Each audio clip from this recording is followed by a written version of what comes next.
3 days before this police found the body, somebody wrote his name in a notebook. That's what started this, not the storage unit, not the missing person investigation, not the police, the notebook. Because when investigators finally got their hands on it, they discovered something that shouldn't have been possible.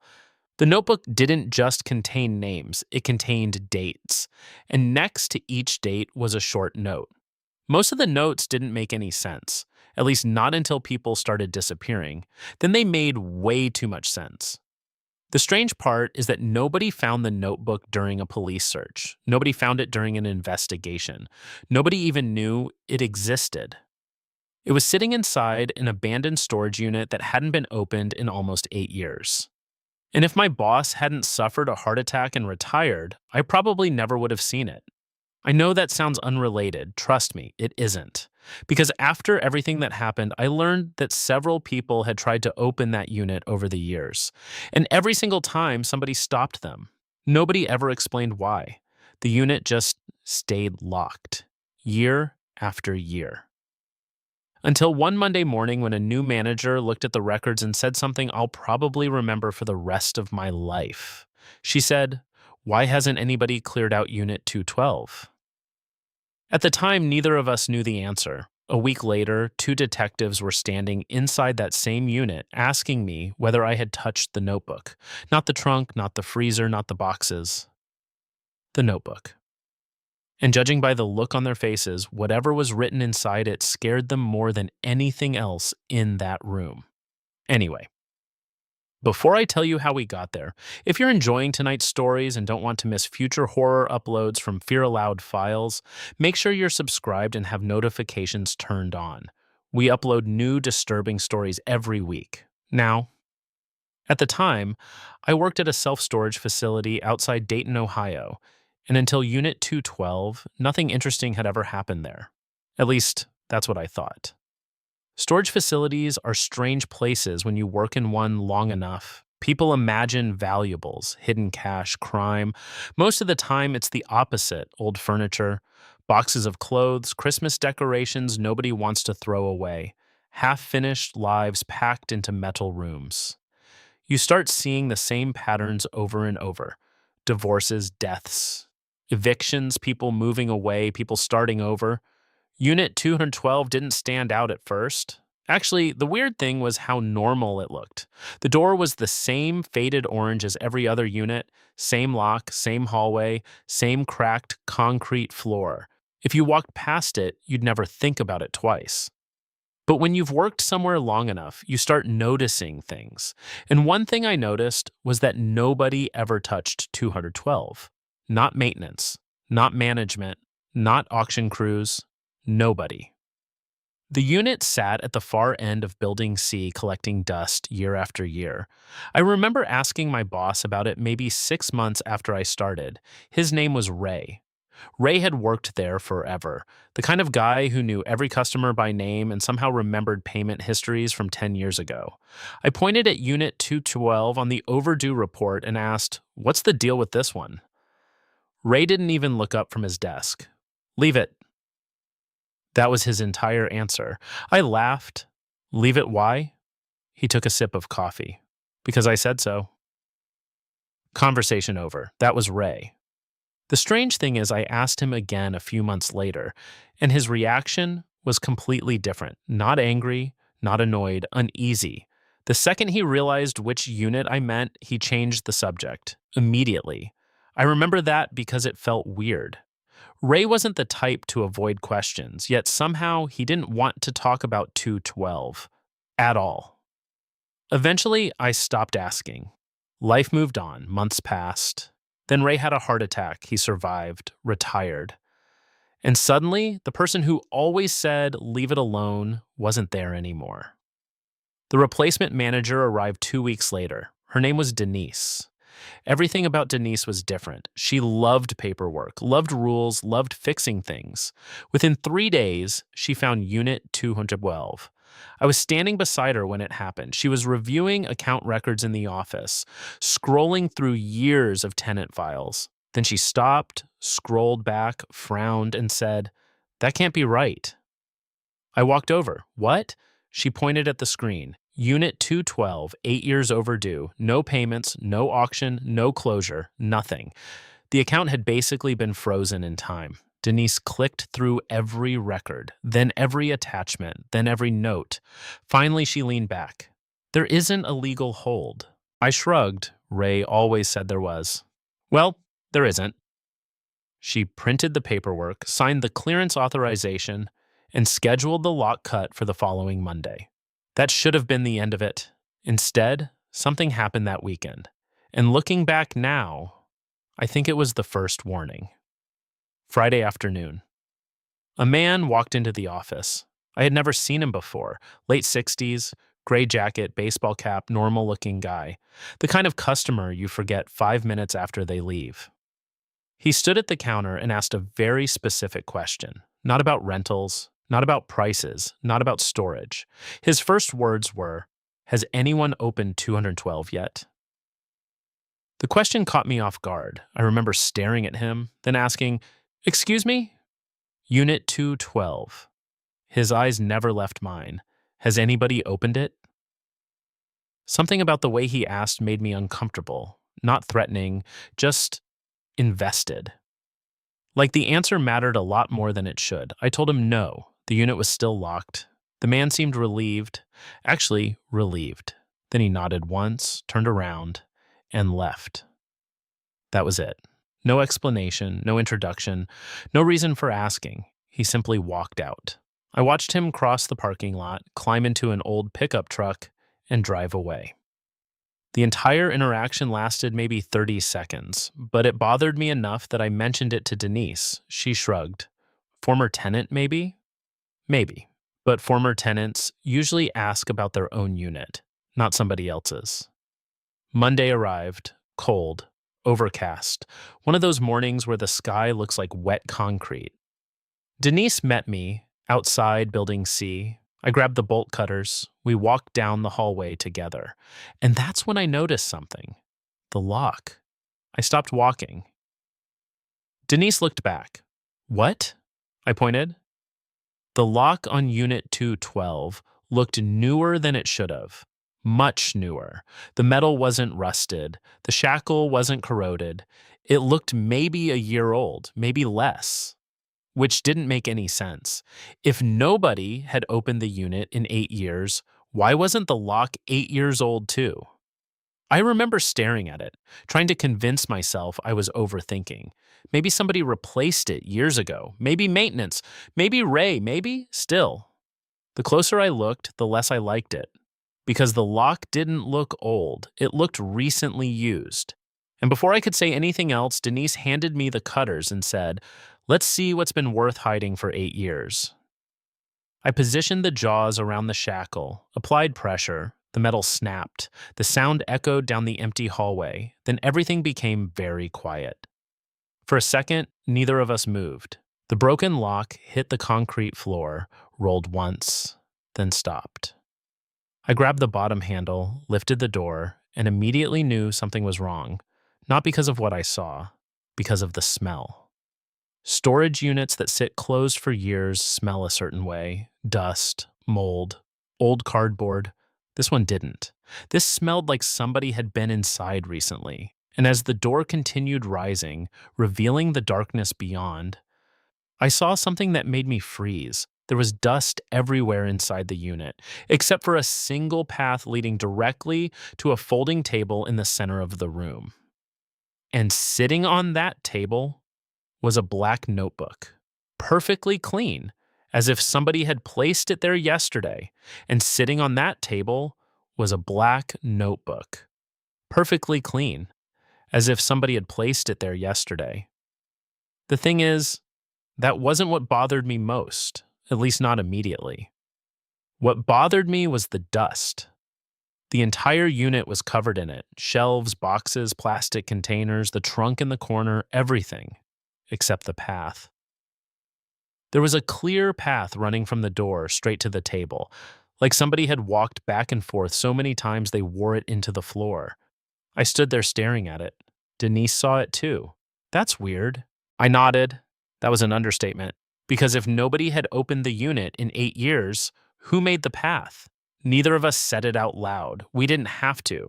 The question was already sitting there between us. Denise stepped inside first, slowly. The dust shifted beneath her shoes. I stayed near the entrance, partly because I was still looking at the floor, partly because something about the room felt wrong. Not dangerous, not scary, just intentional. Like everything had been arranged for a reason. The shelves were organized, the boxes were labeled, nothing looked abandoned. Old, yes. Forgotten, no. Then Denise reached the table. She picked up the notebook, opened it, and immediately stopped moving. I noticed the change right away. People don't usually freeze when reading. They turn pages, they skim, they react. Denise did none of those things. She just stared. I remember asking, "What is it?" No answer. She kept reading, another page, another, then she quietly said, "Come here." Something in her voice made me walk over immediately. She handed me the notebook. The first page contained a name, just a name, no address, no phone number, nothing else. Underneath the name was a date, then a short sentence. That was all. I frowned. "This is what you're worried about?" She pointed toward the next page, then the next, then the next. Every page followed the same format. Name, date, short note, name, date, short note. Again and again, dozens of entries, maybe hundreds. At first, I assumed it was some kind of personal journal, maybe records, maybe observations I didn't know. Then I noticed something. The dates, the entries stretched back years. A long time, far longer than they should have. I flipped ahead. 2019, 2020, 2021, 2022, 2023. The notebook covered more than a decade, every page filled with names, and every few entries the same sentence appeared. Returned to Building C. Returned to Building C. Returned to Building C. I remember looking up. What does that mean? Denise shook her head. I don't know. Then she pointed toward the final written page, the newest entry. The ink looked fresh compared to the rest. Not fresh, but newer, like it hadn't been sitting there for years. The name at the top was Allison Mercer. Beneath it was a date, 3 weeks earlier, then the same note returned to Building C.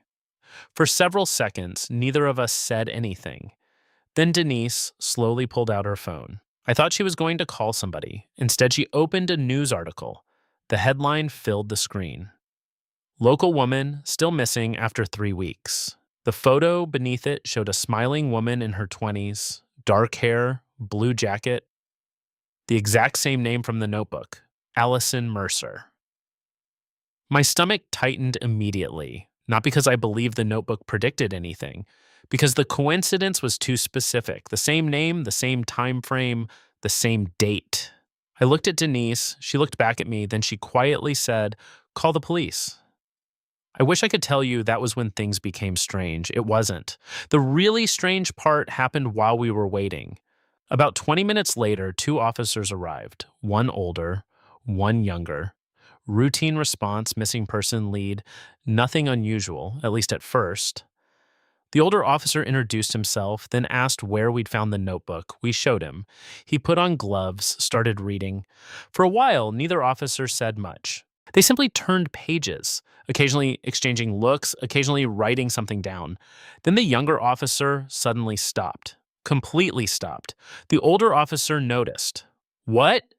The younger officer turned the notebook around, pointed at one entry. The older officer looked at it and immediately sat down. Actually, sat down, right there on one of the storage bins. That was the first moment I realized this wasn't about Allison Mercer anymore, because whatever they'd found seemed to matter more. The older officer stared at the page for several seconds, then looked directly at me, not Denise, me, and asked, "Who else has seen this notebook?" I told him nobody, just us. The officer nodded, then carefully closed the cover, as if he suddenly didn't want anyone reading further. That reaction scared me more than anything inside the notebook, because police officers see disturbing things every day. Yet this man looked genuinely unsettled. Then he asked another question, a question that made even less sense. Has anybody been inside this unit recently? I pointed toward the dust path. The officer followed my finger. His expression changed immediately. Not surprise, recognition. Like he'd been expecting that answer. Then he quietly asked, "Did either of you touch the freezer?" I looked toward the chest freezer in the corner, the one we hadn't even opened yet, and for some reason, the older officer suddenly seemed much more concerned about that freezer than the notebook. I remember looking at Denise. She looked just as confused as I was. The notebook had names, missing people, dates. That seemed like the obvious thing to focus on, not an old chest freezer sitting in the corner. The officer stood up, walked directly toward it, and asked the same question again. "Has anybody opened it?" I shook my head. "No." The freezer wasn't plugged in, hadn't been as far as we could tell. There was no power outlet anywhere near it, no extension cord, nothing. Just a dusty white freezer sitting against the back wall. The younger officer had already put on gloves. Neither of them looked excited. Neither looked nervous. They looked like people following a procedure they'd practiced before. And that bothered me, because it suggested this wasn't the first time they'd seen something like this. The older officer crouched beside the lid, then stopped. His eyes moved toward the side of the freezer. He pointed. "See that?" At first I didn't. Then I stepped closer. There were scratches, not random scratches, marks, dozens of them, cut into the paint, short vertical lines, grouped together, 5 lines, then another 5, then another, like somebody had been keeping count. The older officer stared at them for several seconds, then quietly said, "That's new." The younger officer immediately looked at him. "You've seen this before?" The older officer didn't answer. That was answer enough. A strange feeling settled into my stomach, because up until that moment, I assumed we had stumbled onto something unusual. Now it felt like we had stumbled onto something familiar, something somebody already knew about. The older officer slowly lifted the lid. The hinges creaked softly. Every person in the room leaned forward, then stopped. The freezer was empty. Completely empty. No bags, no boxes, no ice, nothing. For a second, nobody said a word. Then Denise actually laughed, a nervous laugh. "Seriously?" Honestly, I felt relieved. Whatever story my imagination had started building disappeared immediately. It was an empty freezer, that's all. Then the younger officer climbed onto one knee, reached inside, and knocked on the bottom. The sound echoed strangely, not solid, hollow. The officer froze, then knocked again. Same sound. The older officer looked at him. The younger officer looked back. Neither of them spoke. The older officer slowly said, "Move it." The freezer was heavier than it looked. All 4 of us had to help. The metal feet scraped against the concrete floor. Dust rolled outward, and underneath it, there was a steel hatch. A square steel hatch built directly into the floor. The room went completely silent. I remember staring at it, not understanding. Storage units don't have floor hatches, at least none I'd ever seen. The steel surface was painted the same color as the concrete around it. Whoever installed it clearly hadn't wanted people noticing it. The older officer crouched beside it immediately. His expression had completely changed now, not curiosity, recognition, like he'd finally found the thing he'd been expecting. Then he brushed away the remaining dust and revealed something stamped into the metal. A date, just a date, nothing else, no company logo, no warning, no serial number, only a date. June 14th, 2017. The younger officer stared at it, then quietly asked, "That's the same date, isn't it?" The older officer nodded, slowly, reluctantly. I looked between them. "What date?" Neither answered. The older officer was already reaching for the hatch handle. Then he stopped. Not because of the hatch, because of the notebook, still sitting on the table open, exactly where we'd left it. The older officer walked over, turned several pages, then stopped on a specific entry. His eyes narrowed. The younger officer joined him. Both stared at the page, neither looked surprised, which immediately made me uncomfortable, because whatever they were seeing, they already expected to find it. Then the older officer slowly turned the notebook around and pointed to a single name. The date beside that name was June 14th, 2017. The exact same date stamped on the hatch, and underneath the name was a note I hadn't noticed before. A note written in different handwriting than the rest, only 4 words. Do not open below. For a second, I honestly thought it was a joke. Not because it was funny, because it was too perfect. A hidden hatch, a matching date, a warning. It felt like something out of a movie. Real life usually isn't that neat. The older officer clearly didn't agree. He stared at the page for several seconds, then at the hatch, then back at the notebook, almost like he was comparing the two, trying to confirm something. The younger officer finally broke the silence. What do you want to do? The older officer didn't answer immediately. Instead, he turned another page, then another, then another. The farther he went, the more uncomfortable he looked. Finally, he closed the notebook, very carefully, then looked directly at Denise. Who else knows about this unit? Denise shook her head. Nobody. The officer nodded, then asked, And that's the truth? Something about the way he said it made the room feel smaller. Denise nodded again. The officer seemed satisfied. Then he stood, walked back toward the hatch, and grabbed the handle. I remember noticing how quiet everything had become. Not outside, inside, nobody was talking, nobody was moving. Even the younger officer seemed tense. The older officer pulled upward. At first, nothing happened. Then the hatch broke loose with a metallic pop. Dust drifted upward. A stale smell escaped from below. Not rot, not mold, just old air. The kind trapped underground for years. The officer lifted the hatch completely, then froze. For several seconds, he didn't move, didn't speak, didn't react. He simply stared downward. The younger officer immediately stepped beside him. Then he froze too.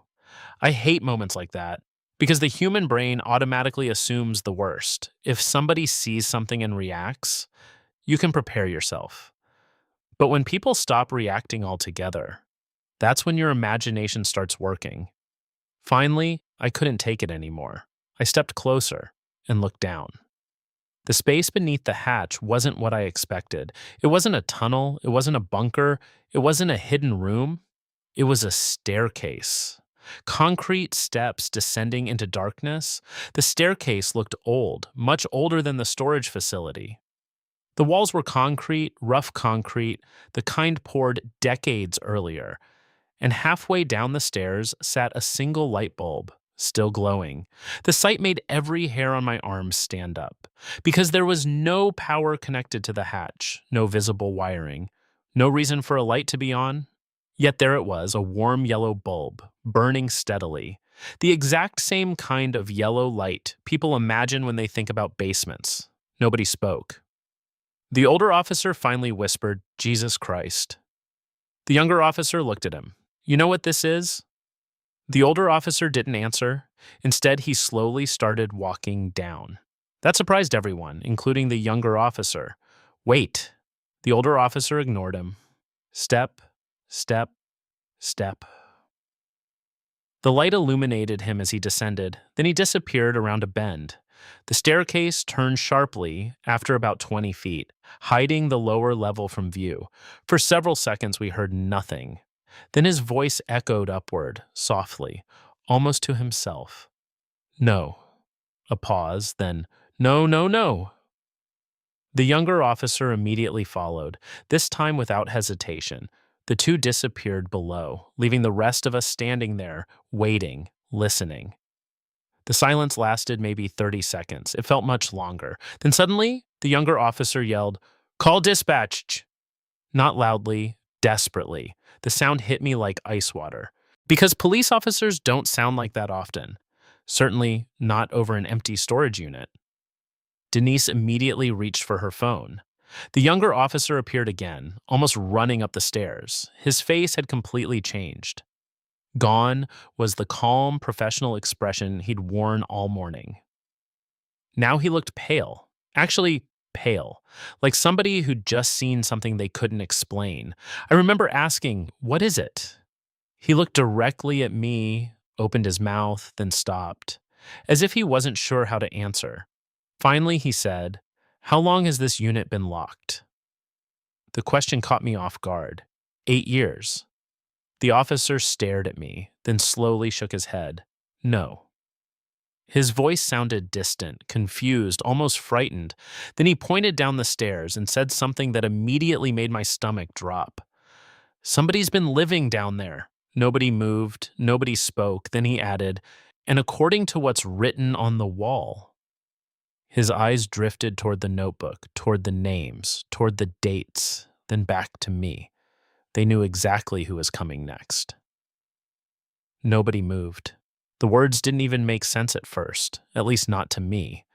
I looked at the younger officer, then at Denise, then toward the staircase, waiting for somebody to explain what he'd just said.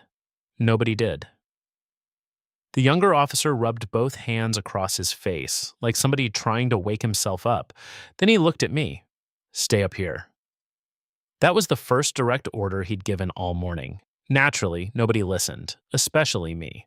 Because once somebody tells you not to look at something, that's all you want to do.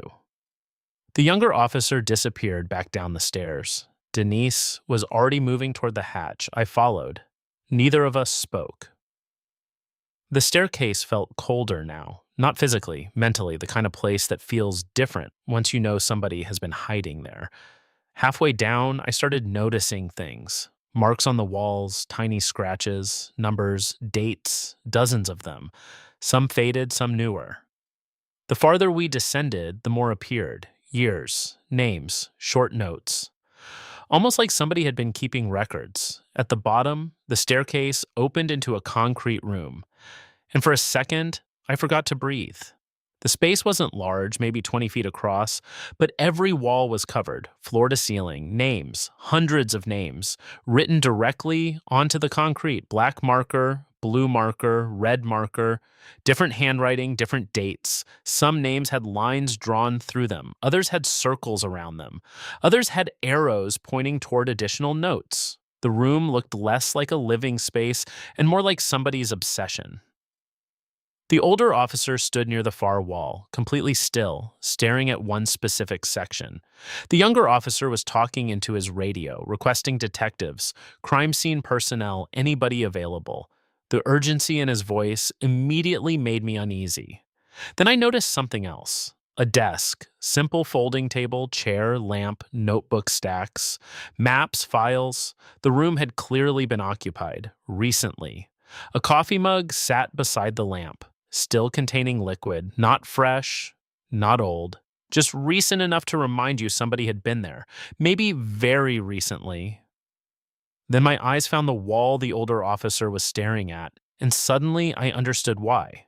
The names weren't random, they were organized. Each name had a date beside it, and beneath many of them was a second date, some separated by weeks, some by years. I stepped closer, trying to understand. Then I saw something that made my stomach tighten. One of the names had today's date beside it, today's exact date. The older officer noticed me reading. His expression darkened immediately. Then he pointed lower on the wall, toward another section. I followed his finger and saw my own name. For a second, I genuinely thought I was reading it wrong. Same first name, same last name, same spelling. My name, written on concrete. Beside it was a date, tomorrow. The room suddenly felt much smaller. I stared at it, read it again, then again, trying to convince myself it was coincidence. The older officer must have seen my face change, because he immediately stepped between me and the wall, blocking part of it from view. Too late. I'd already seen it. The older officer spoke quietly. What time did you start working here? The question caught me off guard. I answered automatically. 1.5 years ago. He nodded slowly, then asked, Who hired you? I frowned. What? Who hired you? I told him. The older officer looked toward the notebook upstairs, then toward the names, then back toward me. And for the first time since arriving, he looked worried. Not about the room, not about the person living there, about me. Then his radio crackled, a dispatcher responding. The younger officer turned away to answer. The older officer used that moment to quietly say something only I could hear. A sentence I still think about years later. He said, "You're not on the list because somebody was watching you." I stared at him. He continued, "You're on the list because somebody was expecting you." Before I could ask what that meant, a loud metallic bang echoed somewhere deeper underground. Not from the staircase, not from above. From beyond the concrete wall at the back of the room. Everyone froze. The sound came again. Closer this time. Heavy, metal against metal. The older officer turned immediately. The younger officer stopped talking into the radio. Even Denise had gone pale, because all of us suddenly realized the same thing. We'd spent the last hour assuming whoever lived down there was gone. But somebody had left coffee on the desk. Somebody had updated names on the wall. Somebody had written tomorrow's date beside mine. And somewhere beyond that concrete wall, something had just moved. The sound echoed through the underground room. Then everything became quiet again. Nobody spoke. Nobody moved. For several seconds, all we could hear was the faint buzz of the lamp sitting on the desk. I remember looking at the older officer. His entire posture had changed. Until then, he had been investigating. Now he looked like somebody preparing for something. The younger officer slowly lowered his radio. "Did you hear that?" The question sounded ridiculous the moment he asked it. Of course we heard it. The noise had been loud enough to shake dust from the ceiling. Another metallic bang echoed through the concrete. This time nobody needed confirmation. It was definitely coming from behind the back wall. The wall itself looked ordinary. Concrete, old, stained with age. But once you knew where to look, something stood out. A vertical seam, barely visible, running floor to ceiling, like two concrete sections meeting together. Not a wall, a hidden door.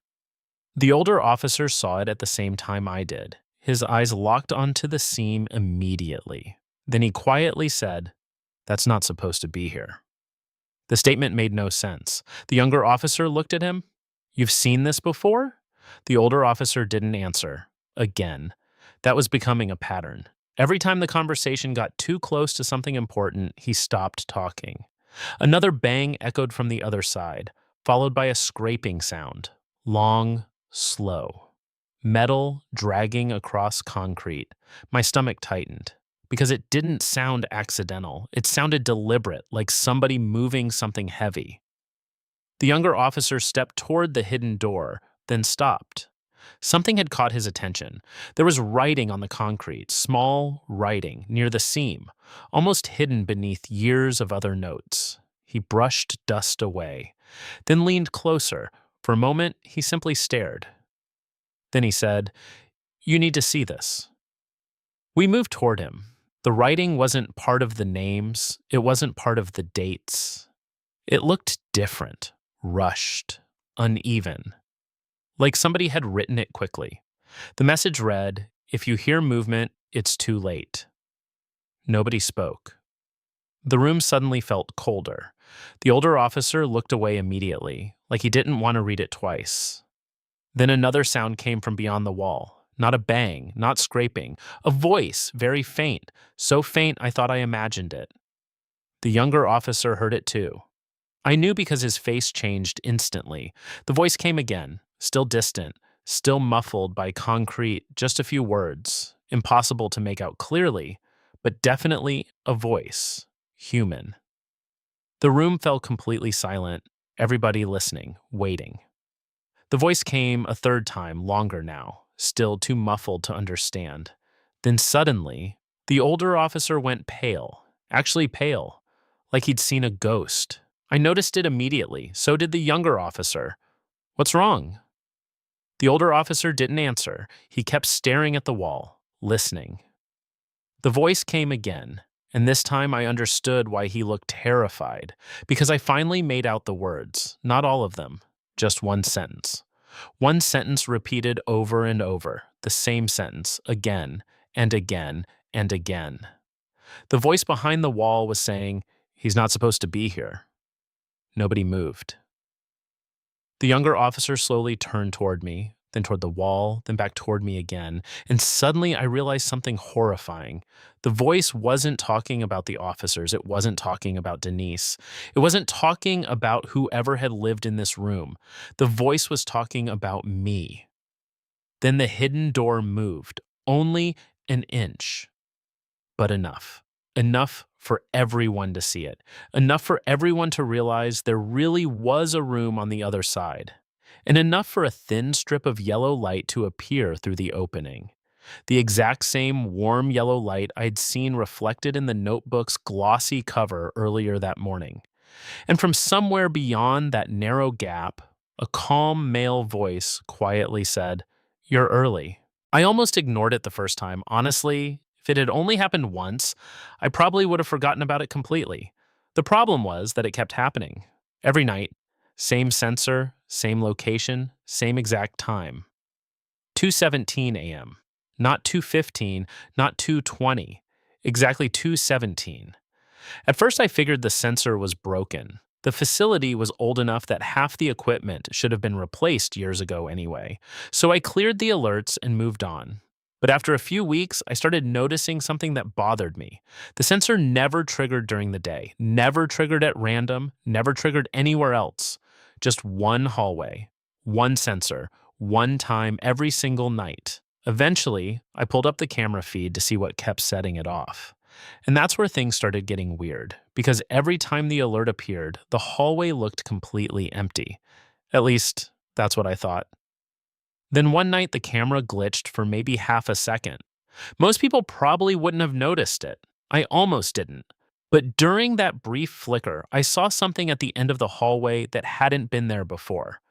A gray steel door. The reason I remember it so clearly is because I'd spent the previous night looking at the building blueprints. And according to every blueprint I could find, that door wasn't supposed to exist. I worked security at an abandoned government research facility in northern Nevada. At least, that's what everyone called it. Officially, the property belonged to a private defense contractor that had gone bankrupt years earlier. The company disappeared. The employees disappeared. The research stopped. The building didn't. The facility was still there. 5 floors above ground, 3 sublevels below. Over 400,000 square feet of empty hallways, dark offices, sealed laboratories, and rusting equipment. Most people lasted less than a month working there.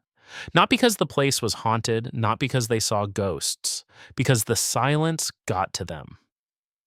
The building was so large and so empty that after a few weeks, your brain started playing tricks on you. You would hear doors closing, footsteps, distant voices, then you'd check the cameras and find nothing. I had been working there for almost 8 months, long enough to stop being bothered by the noises, long enough to stop checking every strange sound, long enough to think I understood the building. I was wrong. My shift started every night at 8 p.m. I worked alone. There was supposed to be a second guard, but budget cuts eliminated the position years earlier. Every evening, I drove through 20 miles of empty desert before reaching the facility. The building sat behind 2 security fences and an unmanned gate. The surrounding area was nothing but dirt, rock, and distant mountains, no nearby towns, no houses, no businesses, nothing. Just the facility. The nearest gas station was over 30 minutes away. That isolation was one of the reasons the company had built there in the first place. Whatever research had happened inside those walls, they clearly hadn't wanted visitors. Most nights followed the same routine. Check the perimeter, inspect exterior doors, monitor cameras, complete hourly patrols, fill out reports, repeat until sunrise. Boring, predictable, quiet. Then, about 6 weeks before I quit, something changed. It started with a motion sensor. Nothing dramatic, just a single alert. At 2:17 a.m., the notification appeared on the security monitor while I was drinking coffee. Motion detected. Sublevel 3, Zone 3B. I frowned. Sublevel 3 wasn't supposed to have any activity. Nobody went down there. Most of the level had been closed for years. I opened the camera feed. The hallway looked empty. Fluorescent lights buzzed overhead. Concrete walls, metal doors, nothing moving. I watched for almost a minute. Nothing. Eventually, I assumed it was a malfunction. The building was old, sensors failed all the time. I cleared the alert and went back to my paperwork. The next night, it happened again. 2:17 a.m. Exactly, same sensor, same location, same empty hallway. This time I zoomed in. Still nothing. No person, no animal, no movement, just an empty corridor. I wrote it down in the maintenance log. Nobody responded. A week passed. Then it happened again. 2:17 a.m. Zone 3B, motion detected. Always the same time, always the same place. The pattern started bothering me. Machines fail randomly. They don't usually fail with perfect timing. On the fourth occurrence, I decided to check the area myself. I grabbed my flashlight and took the elevator down. The ride to sublevel 3 always felt different from the rest of the building. The elevator descended farther than most people expected. Farther than seemed necessary. The air became colder. The walls vibrated softly. When the doors opened, I stepped into an empty concrete hallway. The motion sensor sat at the far end. Everything appeared normal. I walked the corridor, checked every room, opened storage closets, nothing. No signs of intrusion, no evidence anyone had been there. The only unusual thing was a door, a gray steel door near the sensor. I had never noticed it before. That sounds ridiculous now, but the facility contained hundreds of doors. Most were locked. Most led nowhere interesting. This one looked different. There was no room number, no warning sign, no access label, just blank gray metal. I tried the handle. Locked. I shined my flashlight around the frame. Something caught my attention. Dust. Or rather, the lack of it. The surrounding walls were covered in years of dust and grime. The handle wasn't. It looked recently touched, recently cleaned. I stared at it for several seconds, then I convinced myself I was imagining things. I returned upstairs and finished my shift. The next night, I reviewed old building blueprints. I wasn't planning to, I just wanted to identify what was behind that door. The facility kept thousands of archived records in a digital database. After some searching, I found the sublevel 3 floor plan. At first, everything seemed normal. Storage rooms, maintenance access, utility corridors. Then I found the area containing the door, or at least where the door should have been. According to the blueprint, there wasn't supposed to be a door there at all. There was only a wall, a solid concrete wall nearly 12 feet thick. I checked a second blueprint, then a third. Same result. No doorway, no room, no passage, nothing. Yet I had stood in front of it, touched it, seen it with my own eyes. I remember sitting back in my chair and staring at the monitor. The building plans were detailed down to individual electrical conduits. There was no way they simply forgot to include an entire steel door, unless the door had been added later. And if that was true, who added it? More importantly, what was hidden behind it? At exactly 2:17 a.m., that same night, the motion sensor activated again. I immediately opened the camera feed. The hallway appeared empty. For several seconds, nothing happened. Then just before the alert disappeared, the camera flickered, only for an instant, less than a second. But during that brief distortion, I saw something that made my stomach tighten. The gray door was open, and there was a light coming from somewhere beyond it. I froze. The image only appeared for a fraction of a second before the feed stabilized again. When the distortion cleared, the door was closed. The light was gone. The hallway was empty. I sat there with my hands on the desk, staring at the monitor, waiting for the camera to flicker again. It didn't. For almost 5 minutes, I didn't move. Then I rewound the footage. The security system allowed playback from every fixed camera in the building. I dragged the timeline back to 2:16 a.m. and watched. Empty hallway, still image, no movement. Then 2:17 a.m. arrived. The motion alert appeared, the camera flickered, and for one frame, maybe two, the door was open. There was definitely light behind it, not flashlight light, not the green tint of emergency lighting. It was warm, yellow, almost like an old bulb hanging in a basement. I paused the footage. The frame was blurry, full of digital distortion, but the door's edge was clear enough. It was open inward. Behind it, I could see a narrow space, not a room, a corridor. I leaned closer to the screen. That was when I noticed something else. Near the bottom of the frame, just beyond the threshold, there was a shape, small, rectangular, white. At first, I thought it was a label on the floor. Then I zoomed in. It looked like paper, a folded piece of paper lying just inside the doorway. The system wouldn't give me a clearer image.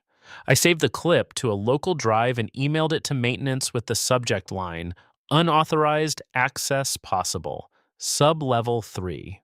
Nobody replied that night. Nobody replied the next morning. At 8 a.m., my replacement arrived. His name was Collins. He worked the day shift, though calling it a shift wasn't really accurate. During daylight hours, there were sometimes contractors, inspectors, or records people coming in and out. At night, there was only me. Collins was in his late 50s, former military, the kind of man who never looked surprised by anything. I showed him the clip before leaving. He watched it once, then he watched it again, then he said, "Don't go down there alone." That was all. Not "that's strange," not "probably a glitch," not "I'll report it." Just, "Don't go down there alone." I asked him what he meant. Collins looked at the monitor for a few more seconds, then he said, "That section was sealed before either of us started." I told him the door wasn't on the blueprints. He didn't answer immediately. He just reached for his coffee, took one sip, and said, "Then use the older blueprints." I asked him what older blueprints. He looked at me then, really looked at me. The ones they don't keep in the system. I waited for him to explain. He didn't.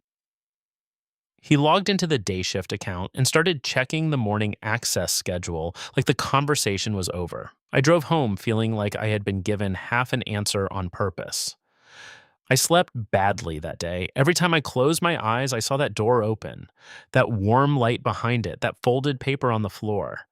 At 7:40 p.m., I arrived early for my next shift. Collins was still there. He had already packed his things. Before he left, he placed something on the security desk, a brass key. It looked old, much older than the rest of the facility's access keys. No plastic tag, no number stamped into the head, just a plain brass key on a metal ring. I asked him what it opened. He said, "Maybe nothing." Then he paused at the door. "If it does open something, don't step past the frame." I almost laughed because it sounded ridiculous. But Collins wasn't joking. He left before I could ask anything else. For the first 3 hours of my shift, I tried to ignore the key. I finished the perimeter check, logged the exterior doors, reviewed the camera feeds, made coffee, filed 2 incident reports from previous weeks. But every few minutes, my eyes went back to that key. At 1:50 a.m., I couldn't take it anymore. I clipped my radio to my belt, grabbed my flashlight, took the key, and went to the elevator. The ride down felt slower than usual. Sublevel 1, sublevel 2, sublevel 3. The doors opened. Cold air moved into the elevator. The hallway lights flickered once, then steadied. I stepped out. My boots sounded too loud on the concrete. Zone 3B was at the far end of the corridor. I passed locked laboratories on both sides. Old hazard signs, faded tape, dusty observation windows. Everything was exactly as it had been the night before. Except the gray door. Up close, it looked heavier than I remembered. Industrial steel. No electronic reader, no keypad, just a manual lock. I raised the key. My hand was shaking more than I wanted to admit. The key slid in perfectly. I turned it. Something inside the lock clicked, not loudly, but in that empty hallway, it sounded like a gunshot. For a few seconds, I just stood there. Then I pulled the door open. A draft touched my face. Warm air. That was the first thing that felt wrong. Sublevel 3 was cold enough that I could see my breath sometimes, but the air behind that door was warm and dry. It smelled faintly of dust, metal, and something else. Something stale, like a room that had been closed for years but somehow still used. My flashlight revealed a narrow stairwell descending into darkness, concrete steps, metal handrail, bare pipes running along the wall. At the bottom, maybe 20 feet down, there was a weak yellow light, exactly like the one from the camera footage. I remembered what Colin said, "Don't step past the frame." For once in my life, I listened. I stood in the doorway and aimed my flashlight down the stairs. That was when I saw the paper, the folded white paper. It was sitting on the second step, just inside the threshold, close enough to reach without entering. I crouched and picked it up. The paper was old but not dusty. Someone had placed it there recently. It had been folded twice. I opened it. Inside was a printed maintenance request form, the kind used inside the facility years ago. Most of the ink had faded, but the date was clear. March 18th, 2009. The request description had only one sentence. Motion sensor activates every night at 2:17 a.m. Below it, someone had written by hand, "Do not repair." I stared at those words for a long time. Then something moved at the bottom of the stairs. I snapped my flashlight toward it. The beam shook in my hand. For a second, I thought I saw a person, a dark silhouette, crossing the yellow light. Then it disappeared.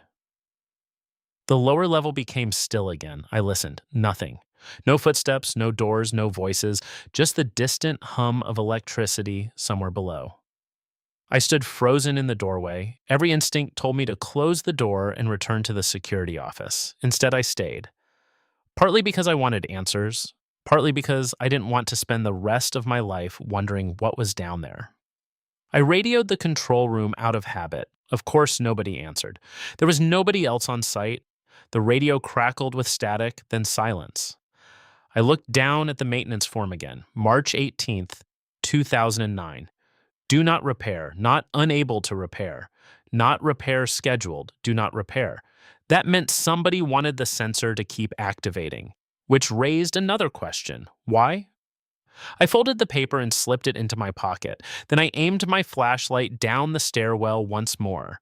The yellow light below remained steady. I counted the steps. 23. Not many. Yet the darkness between me and the bottom felt much deeper than 23 steps. I took one step forward. Crossing the threshold, nothing happened. The building didn't shake. No alarm sounded. No hidden security system activated. Just another step, then another. My boots echoed softly against the concrete. The farther I descended, the warmer the air became. By the time I reached the bottom, I no longer felt like I was inside the same facility. The stairwell opened into a narrow corridor. The yellow light came from a row of old wall fixtures. They should not have been working. Most of the lights in the main building barely functioned. These glowed steadily, almost comfortably. I moved slowly. The corridor stretched about 50 feet before turning left. The walls looked older than the rest of the facility. Different concrete, different paint, different construction methods, almost like the section had been built years before the upper levels. I reached the corner, then stopped. Someone had been living there.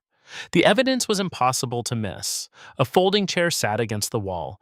Nearby was a small table, a lantern, a stack of batteries, several empty water containers, canned food, blankets, books, not abandoned, used, recently. The blankets were neatly folded, the batteries were organized, nothing was covered in dust. My stomach tightened. The facility was supposed to be empty. The nearest town was 30 minutes away, yet somebody had created a hidden living space beneath a sealed government building. And judging by the condition of the supplies, they hadn't left long ago. I swept the flashlight across the area. A notebook rested on the table. I picked it up. Most pages were blank, some contained maintenance notes, others listed dates. At first, I didn't understand what I was looking at. Then I realized every entry occurred at exactly the same time. 2:17 a.m. Hundreds of entries, years of them. 2:17 a.m. Motion detected. 2:17 a.m. Activity observed. 2:17 a.m. Sensor triggered. The notebook covered nearly 7 years. The final entry was only 3 days old. I turned the page. The handwriting changed. The newer entries looked rushed, uneven, almost nervous. One sentence appeared repeatedly. It's getting closer. Again and again. It's getting closer. I felt a chill despite the warm air. The phrase appeared dozens of times. No explanation. No details, just those 3 words. I was about to place the notebook back on the table when I noticed something else. The batteries. There were far too many, hundreds of them, organized into boxes, every size imaginable. AA, AAA, industrial packs, backup power cells, enough batteries to last years. Why would somebody need that many? Then I noticed the cables. Thick power cables disappeared through a doorway at the end of the corridor. I followed them with my flashlight. The doorway stood open. Beyond it was another room, much larger. Inside, I could hear equipment running fans, motors, machines. I moved closer. The room beyond looked like an improvised control center. Old monitors, computers, generators, power systems. Most of it appeared decades old. Yet somehow it still worked. One monitor immediately caught my attention. Because it displayed security footage, current security footage, my security footage, the exact camera feeds from the control room upstairs, every hallway, every entrance, every stairwell. Someone had been watching the building, watching me. For how long? Days, months, years? I stepped into the room. The chair in front of the monitors was still warm. I actually touched it to make sure. Warm. Whoever used it had left recently. Very recently. My pulse started racing. I suddenly became aware of how isolated I was. No backup, no cell signal, no other guards, no witnesses. Just me and whoever had built a secret surveillance room beneath the facility. Then I noticed a photograph taped beside one of the monitors. It showed the front entrance of the building. At first, it seemed harmless. Then I looked closer. The picture had been taken at night, and standing near the entrance was me. The timestamp showed a date from nearly 4 months earlier. Someone had photographed me before I ever knew this place existed. I slowly looked around the room. More photographs covered the wall, dozens of them. Every single one showed the facility, the parking lot, the gate, the perimeter fence, security patrol routes, shift changes, employees, contractors, visitors, and me. Some pictures were months old, some were years old. One picture showed Collins.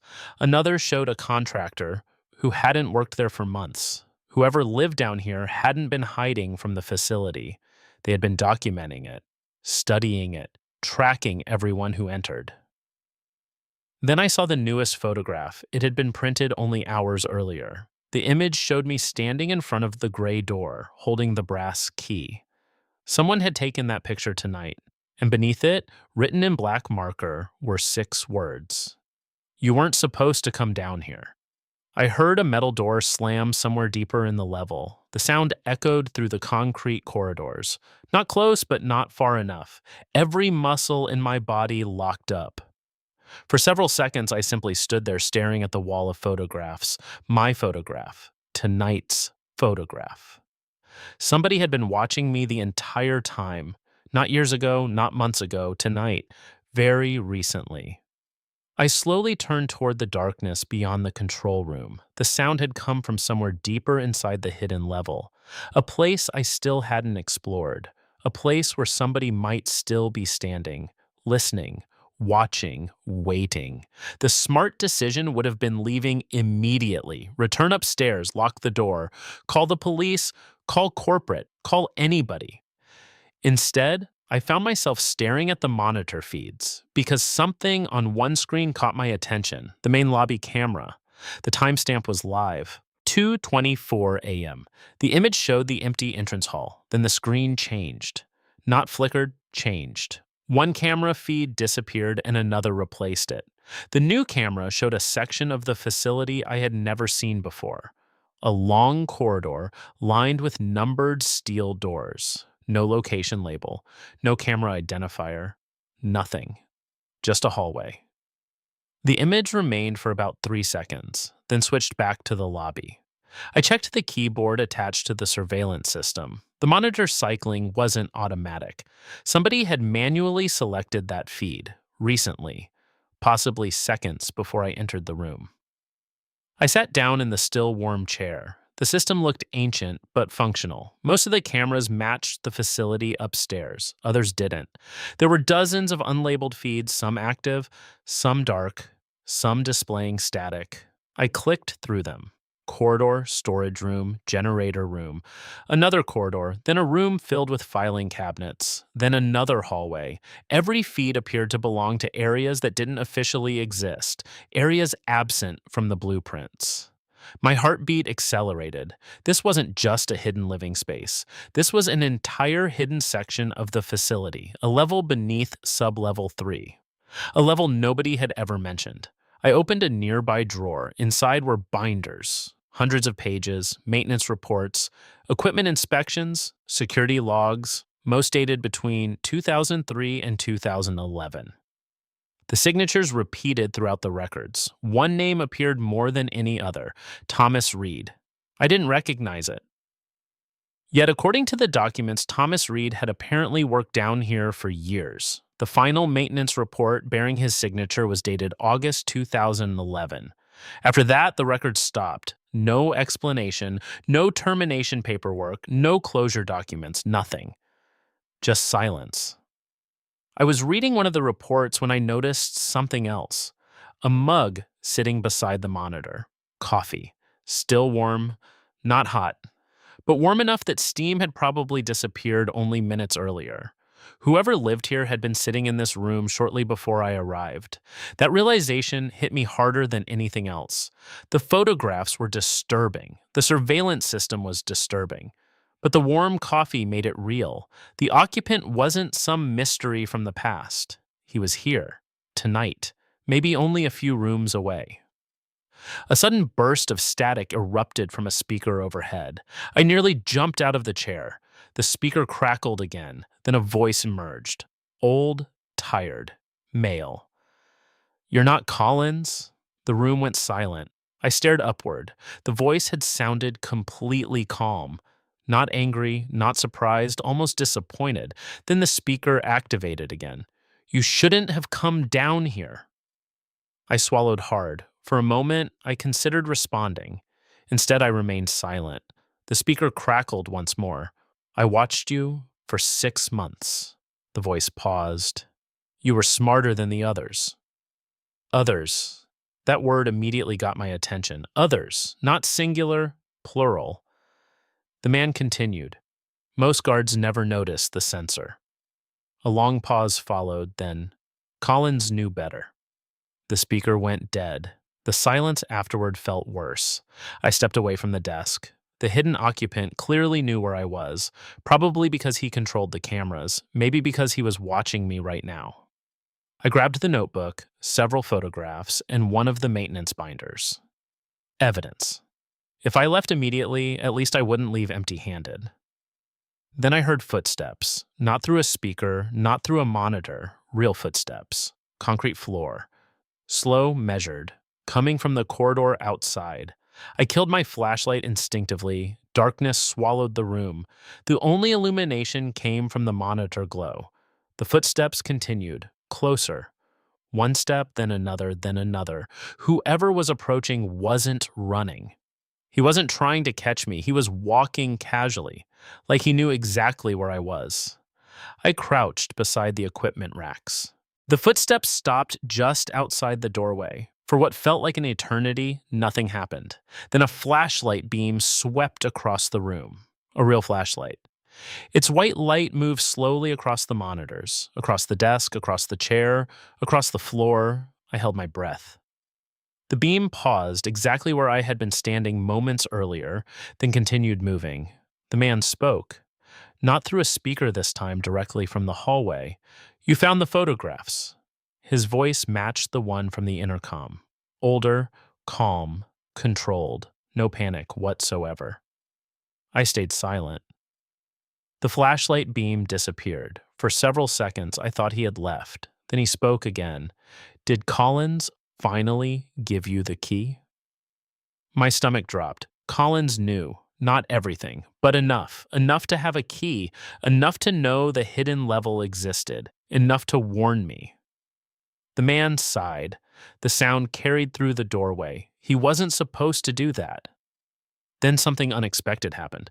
The old man laughed. Not a crazy laugh, not a threatening laugh, a tired laugh. The kind someone makes after carrying a burden for too long. Then he said something that completely changed the situation. "Before you run upstairs and call the police," his voice lowered, "you should know why they sealed this level." The monitors suddenly switched feeds. Every screen displayed the same image: a long underground corridor, a steel blast door, and beyond the blast door, another section of the facility that looked far newer than everything around it. Then the old man said 7 words I still think about today. The project never actually ended. And somewhere beyond that blast door, machinery started up. A low vibration rolled through the floor beneath my feet. Not loud, not dramatic, just a steady mechanical hum. The kind produced by equipment that had been running for a very long time. The monitors trembled slightly, dust drifted from the ceiling. Then everything became still again. I remained crouched behind the equipment rack. The old man remained in the corridor. Neither of us moved. Finally, I spoke. "What project?" My voice sounded smaller than I expected. The old man didn't answer immediately. Instead, his flashlight beam appeared again. This time it pointed toward a chair near the doorway, not at me, not threatening, almost inviting. "Come out!" I should have refused. I should have left. Instead, curiosity won, again. Slowly, I stepped from behind the equipment. The flashlight lowered. For the first time, I saw him. He looked to be in his late 60s, maybe older, gray beard, thin frame, work clothes stained with grease and dust. Nothing about him looked dangerous. If I had passed him in a grocery store, I wouldn't have noticed him twice.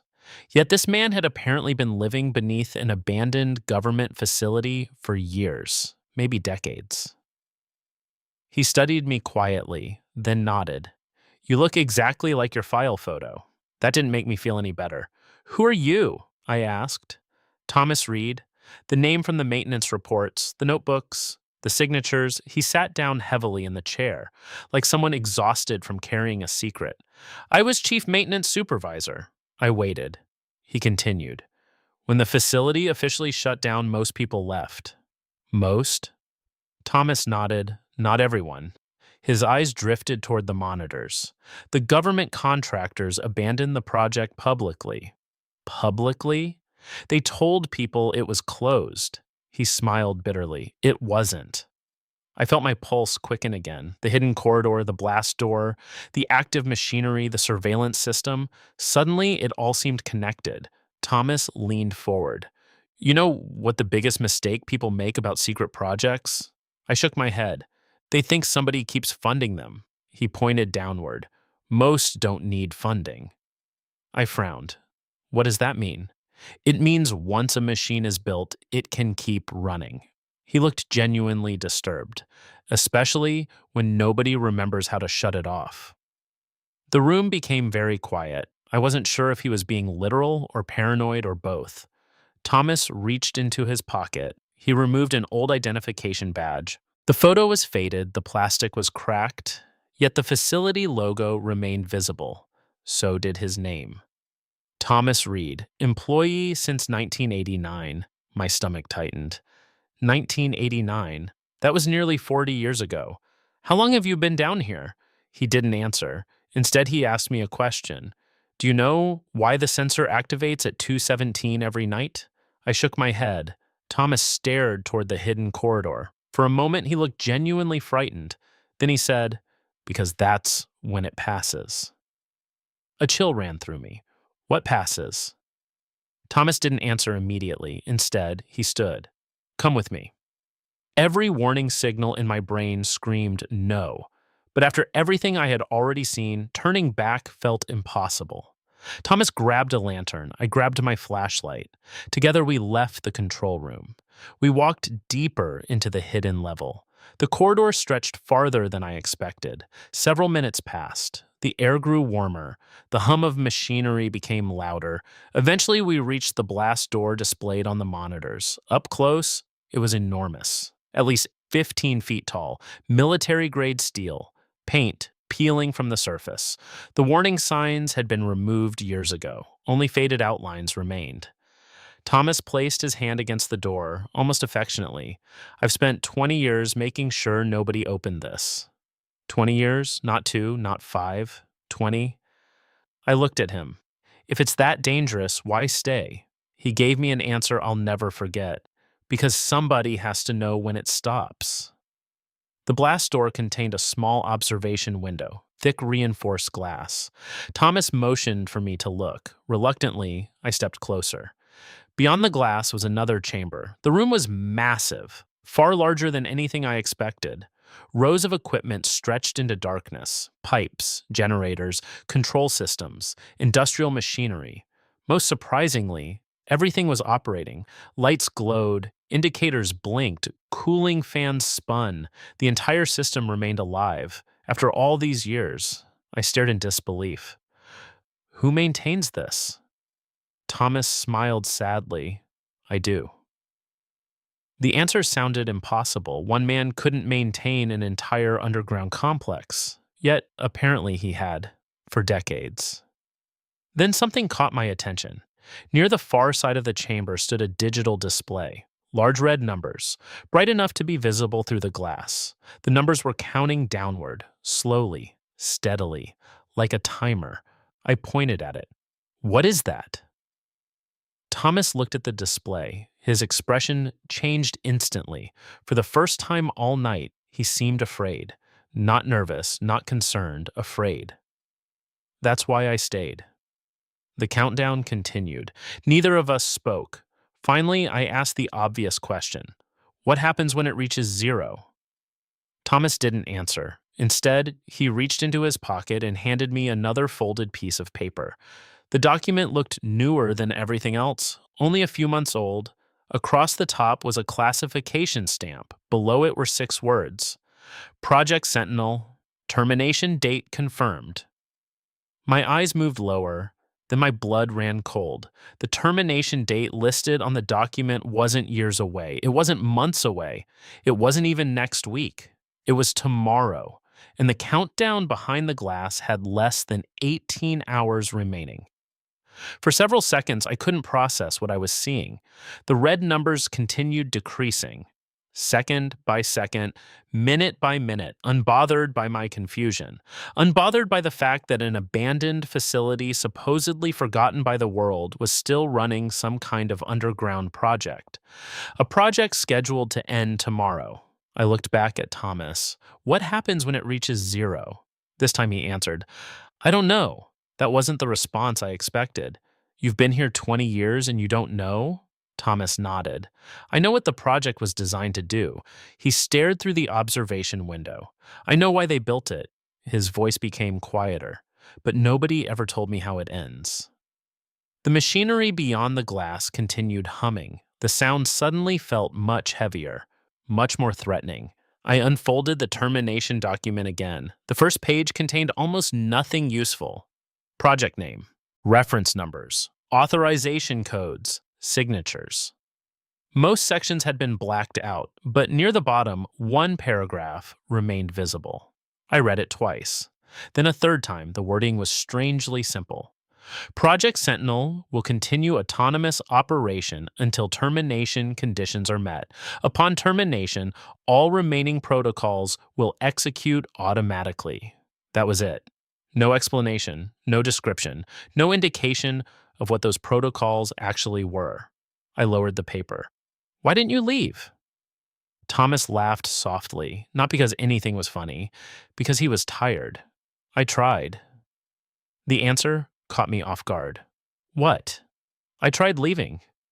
He sat down against the wall. For the first time all night, he looked his age, maybe older. I left 3 times. I waited. Every time I got a few hundred miles away. His eyes drifted toward the machinery. Then I came back. Why? Because nobody else knew this place existed. The silence that followed felt heavy. Then Thomas looked directly at me. Now someone else knows. I wasn't sure how to respond. The countdown continued. 17 hours, 43 minutes, the red numbers kept moving.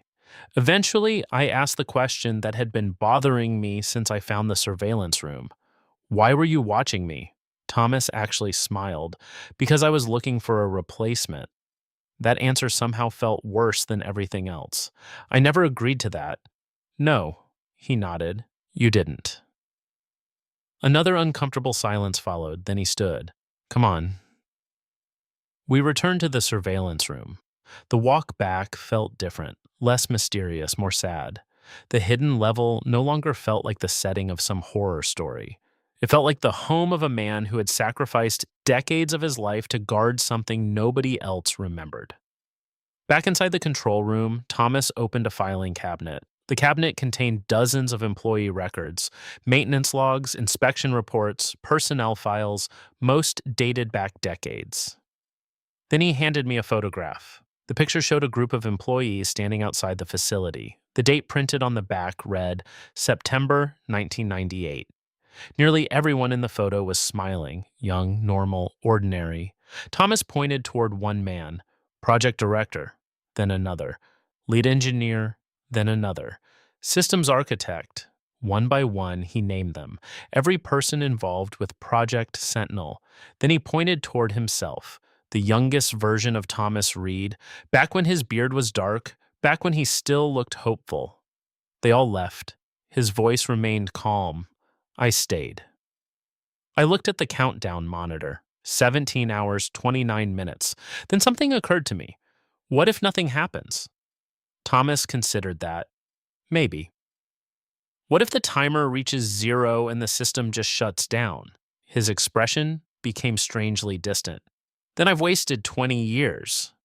I wasn't sure whether that was supposed to be a joke. The next several hours passed surprisingly quietly. We talked mostly about the facility, its history, its construction, the people who once worked there. The conversation made one thing clear. Thomas genuinely believed he was protecting something. Not because he was crazy, because he had dedicated too much of his life to believe otherwise. Around sunrise, I finally left the hidden level. I promised I would return later that day. Part of me intended to, part of me didn't. I drove home. Tried to sleep, failed. By late afternoon, I was back on the road heading toward the facility. The countdown still haunted my thoughts. What would happen at 0? Explosion system failure? Some classified protocol? I needed answers. But when I arrived, something was wrong. The outer gate stood open. Security vehicles surrounded the building. Government vehicles, unmarked black SUVs, temporary fencing, armed personnel. My stomach dropped. I parked and approached the checkpoint. A man in a suit stopped me before I reached the entrance. He already knew my name. That immediately made me nervous. He asked for my employee badge, then my access card, then my facility keys. I handed everything over. He thanked me politely, then informed me my services would no longer be required. Just like that. No explanation, no discussion. Done. I asked about Thomas Reed. The man's expression never changed. I don't know anyone by that name. I asked about the hidden level. No reaction. I asked about Project Sentinel. That got a reaction. Not much, just enough. A brief glance between two officials, gone almost instantly. The man thanked me again, then asked me to leave. I drove away confused, frustrated, angry. I never returned.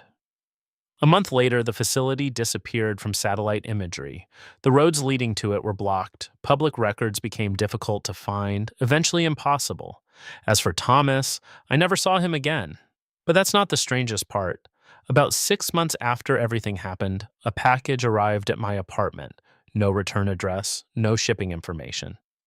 Inside was a single photograph. The surveillance room, empty, abandoned, dark. Every monitor turned off, every piece of equipment removed. The place looked like nobody had occupied it for years.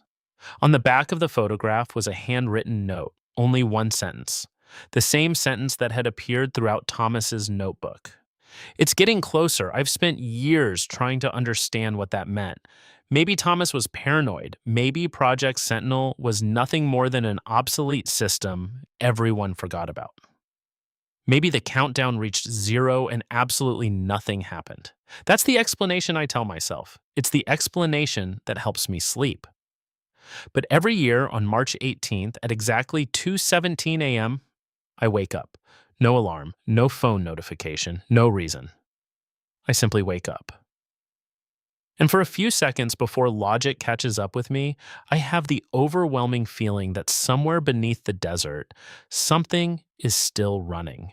Then my facility keys, I handed everything over. He thanked me politely, then informed me my services would no longer be required. Just like that. No explanation, no discussion. Done. I asked about Thomas Reed. The man's expression never changed. I don't know anyone by that name. I asked about the hidden level. No reaction. I asked about Project Sentinel. That got a reaction, not much, just enough. A brief glance between two officials, gone almost instantly. The man thanked me again, then asked me to leave. I drove away, confused, frustrated, angry. I never returned. A month later, the facility disappeared from satellite imagery. The roads leading to it were blocked. Public records became difficult to find, eventually impossible. As for Thomas, I never saw him again. But that's not the strangest part. About 6 months after everything happened, a package arrived at my apartment. No return address, no shipping information. Inside was a single photograph. The surveillance room, empty, abandoned, dark. Every monitor turned off, every piece of equipment removed. The place looked like nobody had occupied it for years. On the back of the photograph was a handwritten note, only one sentence, the same sentence that had appeared throughout Thomas's notebook. It's getting closer. I've spent years trying to understand what that meant. Maybe Thomas was paranoid, maybe Project Sentinel was nothing more than an obsolete system everyone forgot about. Maybe the countdown reached 0 and absolutely nothing happened. That's the explanation I tell myself. It's the explanation that helps me sleep. But every year, on March 18th at exactly 2:17 a.m., I wake up. No alarm, no phone notification, no reason. I simply wake up. And for a few seconds before logic catches up with me, I have the overwhelming feeling that somewhere beneath the desert, something is still running. Nobody moved. For a second, I honestly thought I'd imagined it. Not the voice, the words, because they sounded wrong. If somebody discovers a hidden room beneath an abandoned storage unit, you expect panic. You expect threats. You expect somebody trying to escape. Not that. Not, you're early, like we'd interrupted an appointment. The yellow light widened slightly. The hidden door moved another inch, then stopped. The older officer looked like he was trying to decide between two very bad options. The younger officer already had one hand near his sidearm. Denise had backed halfway across the room. And honestly, I couldn't blame her, because suddenly none of this felt like an investigation anymore. It felt personal. The voice spoke again, still calm, still almost friendly. How many came this time? Nobody answered. The silence stretched. Then the voice sighed. Actually, sighed, like somebody mildly inconvenienced. More than usual. The older officer finally stepped forward. "Who are you?" The room became quiet again. For several seconds, there was no response. Then, "That's a difficult question." The voice sounded older, not elderly, maybe 60s, maybe 70s, impossible to tell through the concrete. Then, "The easier question is, who are you?" The older officer didn't answer. The younger officer did. "Police!" A soft laugh came from behind the wall. Not a threatening laugh, not a crazy laugh, a tired laugh, like somebody hearing the same joke for the 100th time. Then the voice said something that immediately got everyone's attention. "I know." Nobody spoke. The older officer stared at the opening. The younger officer looked confused. Then the voice continued. "The first police officer came down here in 2011. The room seemed to shrink around us. The younger officer frowned. "First?" Another pause. Then, "He wasn't the last."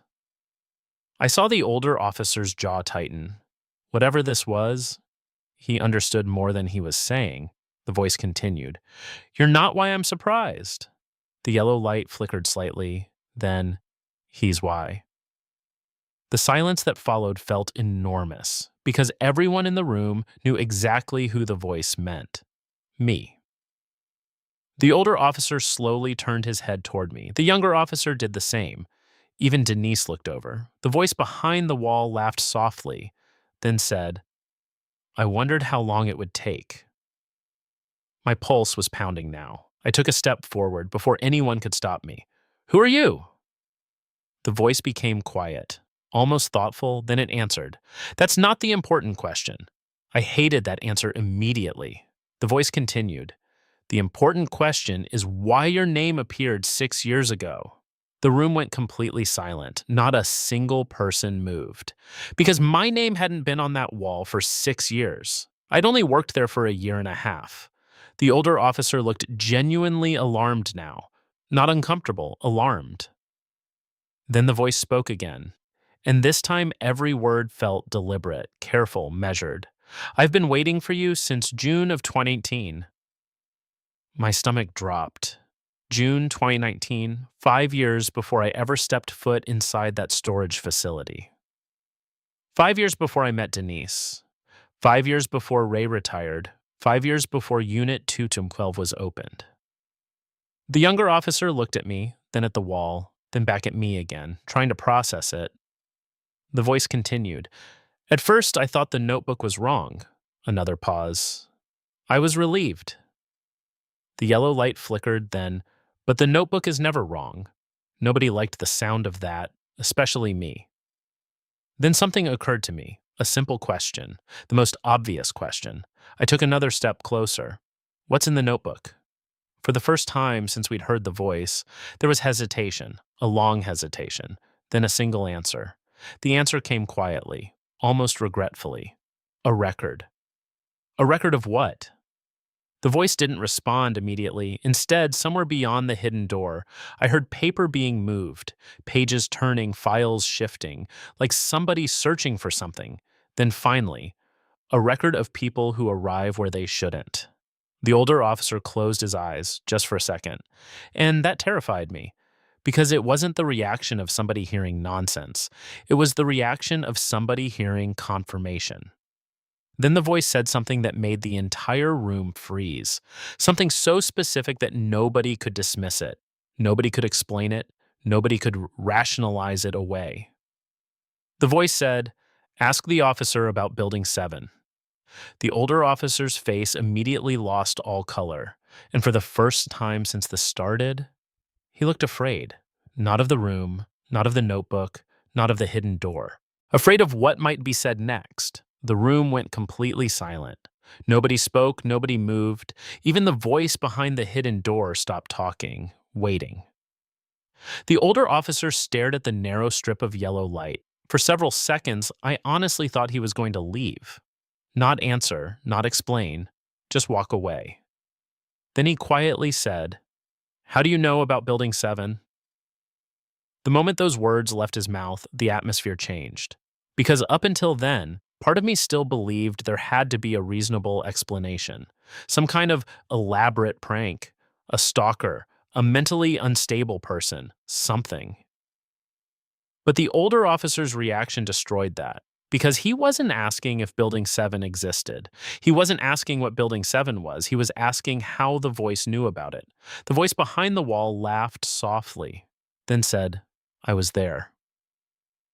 The older officer immediately shook his head. No. The response came too fast, too emotional. The voice continued. March 14th. Silence. 2011. The older officer looked like he'd been punched. The younger officer noticed. "So what is Building 7? The older officer didn't answer. The voice did. It wasn't supposed to exist. The words settled heavily over the room. Then the voice continued. "Officially, it was a temporary records building." Another pause. "Unofficially." The voice stopped. The older officer finished the sentence for him. "It stored evidence." The room became quiet again. The younger officer looked completely lost. Denise wasn't much better. I wasn't either. But one thing was obvious. Both the older officer and the man behind the wall knew exactly what they were talking about. The voice continued. "Thousands of boxes." The older officer slowly nodded. "Cases." Another nod. "Missing persons." The younger officer frowned. "What does that have to do with this?" Neither answered immediately. Then the voice quietly said, "Because that's where the notebook was found the first time." Every hair on my arms stood up. The notebook. Not a notebook. The notebook. The one upstairs, the one filled with names, the one that somehow knew about Allison Mercer. The older officer stared at the hidden door, then slowly asked, "It survived?" The voice laughed again, a tired laugh, a hopeless laugh. Then, "It always survives." Nobody liked that answer. Then the voice said something that made my stomach tighten, something directed entirely at me. "Tell me something." I didn't respond. The voice continued anyway. "When you first walked into Unit 212, a pause, when did you notice the notebook?" I frowned. The question seemed strange. "Immediately." "No." The voice sounded certain. "Think carefully." I replayed the moment in my head, the door opening, the smell, the dust, the shelves, the path, then the table, then the notebook. Suddenly my stomach tightened, because the voice was right. The notebook wasn't the first thing I'd noticed. The path was, the path leading to it. The voice continued, "Exactly." The room felt colder. Then the voice quietly asked, "And did you ever wonder why the path only went one direction?" My pulse stopped for a second, because I had wondered that back when we opened the unit. Then I forgot about it. The older officer slowly turned toward me. His expression told me everything. He hadn't forgotten, neither had the voice. Then the man behind the wall said something that made every person in that room freeze. The same path, the same dust, the same direction. And according to him, it wasn't leading to the notebook. It was leading away from something, something hidden deeper below the storage facility, something that had been sealed long before Unit 212 ever existed. And according to the notebook, it had already been opened once before, by someone whose name appeared on the very first page, someone who disappeared 11 years ago, someone the police officially declared dead, someone whose signature appeared all over the walls downstairs, and someone who, according to the voice behind the hidden door, had just been seen 3 nights earlier, walking through Building C. Nobody said anything. The statement was so absurd that my brain rejected it immediately. The man had been missing for 11 years, officially dead. His name was all over the walls downstairs. His records were inside the notebook. And now the voice was telling us somebody had seen him 3 nights ago. The younger officer shook his head. "No." The response came instantly, almost angry. "That's impossible." The voice behind the wall laughed softly, then said something I still remember word for word. "Most impossible things become possible after enough time." The older officer wasn't paying attention anymore. His eyes were locked on the notebook upstairs, thinking, connecting pieces. Then suddenly he looked at me. "Who opened the unit first?" The question caught me off guard. "What?" "The door." His voice sharpened. "When you cut the lock, who touched the door first?" I thought back. The hallway, the broken lock, the metal handle. Then I answered, "I did." The older officer closed his eyes for just a second, then quietly whispered, "Damn it." A cold feeling settled into my stomach, because until that moment, nobody had acted like I was part of the problem. Now everyone seemed to be looking at me differently. The voice behind the wall sighed, not happily, not sadly, almost sympathetically, then said, "That's why you're on the wall." The room became silent again. I stared at the hidden door, my name, tomorrow's date, the notebook. None of it made sense. Then the voice continued. "The notebook doesn't predict people." A pause. "It records transfers." The older officer looked away immediately, like he didn't want to hear the answer. The younger officer frowned. "Transfers to where?" For several seconds, the voice didn't answer. Then we heard movement, paper sliding, a drawer opening, footsteps, slow footsteps, approaching the hidden door, closer, closer, until they stopped directly on the other side, only a few feet away. Then the voice spoke one final sentence, and every person in that room froze. Because it wasn't directed at the officers, it wasn't directed at Denise, it was directed at me. The voice quietly said, "Because the person whose place you're taking isn't dead yet." The silence that followed felt endless. Then something happened. For the first time since we'd arrived, the hidden door opened all the way. The yellow light flooded into the room, and standing on the other side, holding an old black notebook in one hand, was a man whose photograph appeared in police records from 11 years earlier. A man officially declared dead. A man whose name covered dozens of pages upstairs. And the moment I saw his face, I recognized him. Because I'd spoken to him before, not downstairs, not in the hidden room. 3 days earlier, he was the old man who walked into the office and asked me one question. "Has anyone opened Unit 212 yet?" And suddenly I understood why he'd looked relieved when I told him no. Because he hadn't been checking whether the unit was open. He'd been checking whether he still had time. He'd been checking whether he still had time. For several seconds, nobody moved. The man stood in the doorway, holding the notebook. The yellow light behind him illuminated half his face. And now that I could see him clearly, I knew exactly where I'd seen him before. The old pickup truck, the gray jacket, the baseball cap, the man from Friday, the man who walked into the office, the man who wanted to know whether Unit 212 had been opened, the same man the police believed had been dead for 11 years. The younger officer slowly reached for his radio. The older officer stopped him immediately, not aggressively, just a hand on his arm, a silent warning, because somehow both of them knew the situation wasn't normal anymore. The man looked at me, not the officers, not Denise, me. Then he smiled sadly. "You opened it." I couldn't think of anything to say. The man nodded, almost like he'd expected that answer. Then he looked toward the wall where my name had been written, tomorrow's date, the date that had been bothering me since I saw it. Then he quietly said, "I was hoping you'd be late." The older officer finally spoke. "What is this place?" The man's eyes drifted around the room, the walls, the names, the notebook. Then he gave an answer nobody expected. "It's a waiting room." Silence. The younger officer frowned. "A waiting room for what?" The man laughed softly, not because it was funny, because he knew how ridiculous it sounded. Then he held up the notebook. "This." The room remained quiet. The man opened the notebook, turned several pages, then held it out so everyone could see. The entries weren't random, not anymore. Now I noticed the pattern. Every name had two dates, the first date and the second date. Arrival, departure, again and again and again.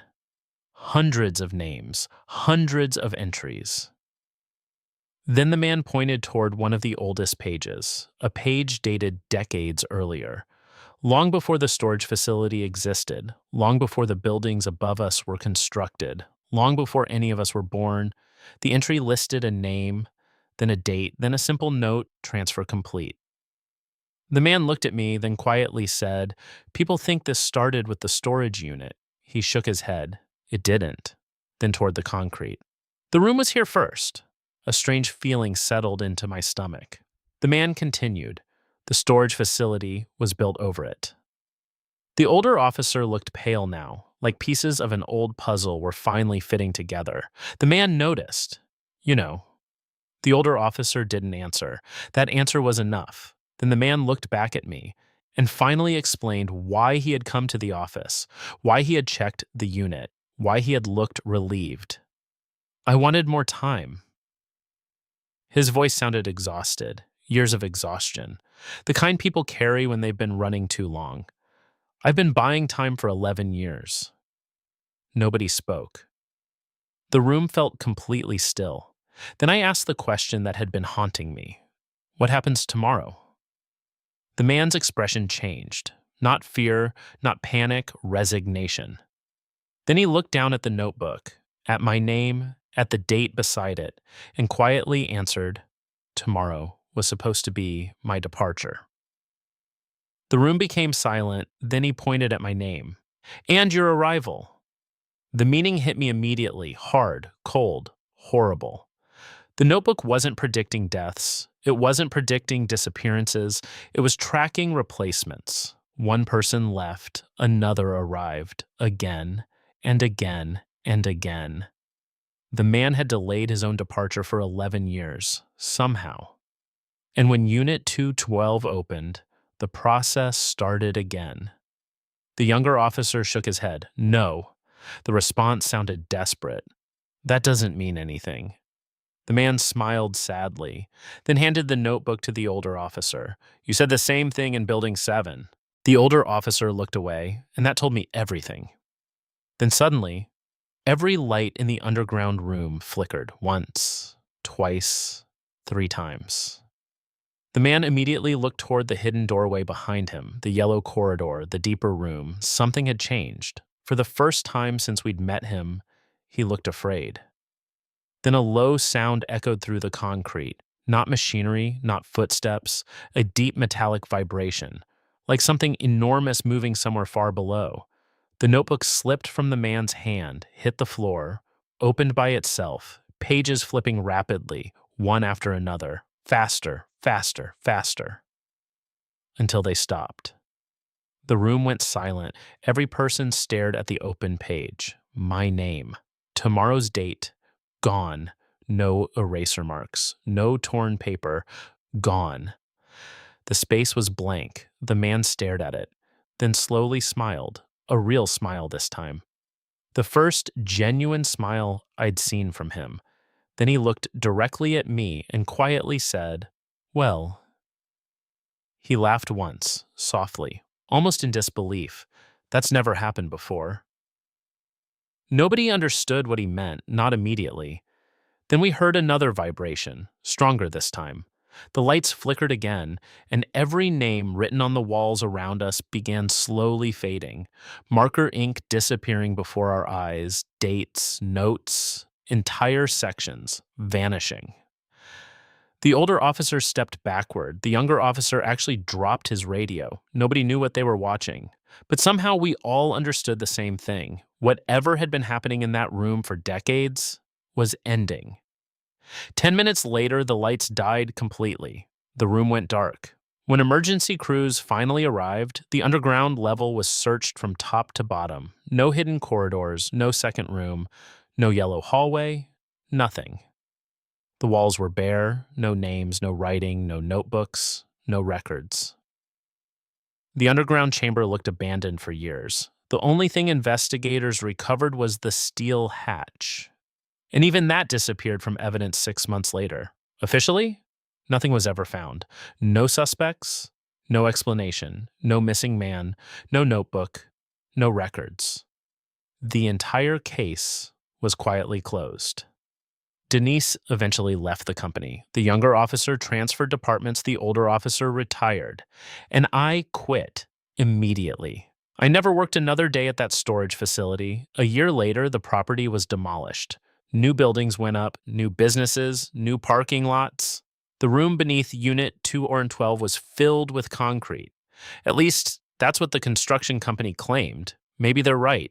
Maybe everything really is gone. That's the explanation I prefer. The problem is, every year, on the anniversary of the day we opened Unit 212, I receive a blank postcard. No return address, no postage, no message, just a date written on the back. Tomorrow's date, and every year without fail. I wake up the next morning wondering if somebody else just bought themselves another year. The email arrived 6 days after the building was demolished. That's important, because according to the city records, the building no longer existed. The demolition crew had finished clearing the site. The utilities had been disconnected. The fences were gone. Everything was gone. Yet somehow, at 11:43 p.m. on a Tuesday night, I received an email from an address that shouldn't have existed anymore. The subject line contained only 4 words: "Open the records room." No greeting, no explanation, no signature. Just those 4 words. Normally, I would have deleted something like that immediately. Spam, scam, wrong address, whatever. The problem was the attachment, because attached to the email was a photograph. And the photograph showed me, not a recent photo, not a social media profile picture, a photograph taken inside a building that had been demolished 6 days earlier. I was standing in front of a door, looking directly at the camera. The timestamp in the corner said August 14th, 2018. The only problem was I had never been there in 2018. At least that's what I thought. When detectives eventually became involved, they spent weeks trying to explain that picture. Nobody could. Not the police, not the city, not even me. Because the building in the photograph wasn't supposed to contain a records room. Officially, it never had. And yet, what I eventually found behind that door is the reason I still keep every piece of paper I receive in the mail, even junk mail, even advertisements. Because sometimes records survive longer than people, and sometimes they know things they shouldn't. Anyway, before we get into this one, if you're enjoying tonight's stories and don't want to miss future horror uploads from Fear Aloud files, make sure you're subscribed and have notifications turned on. We upload new disturbing stories every week. Now, this happened when I worked for the County Property Archives Department in Western Pennsylvania. The job sounds more interesting than it actually was. Most days involved paperwork, property records, survey maps, old permits, tax documents, the kind of files nobody thinks about until they need them. I spent most of my time inside a government records building that looked like a giant concrete shoebox. No windows on the first floor, faded brick exterior, fluorescent lights that constantly buzzed overhead.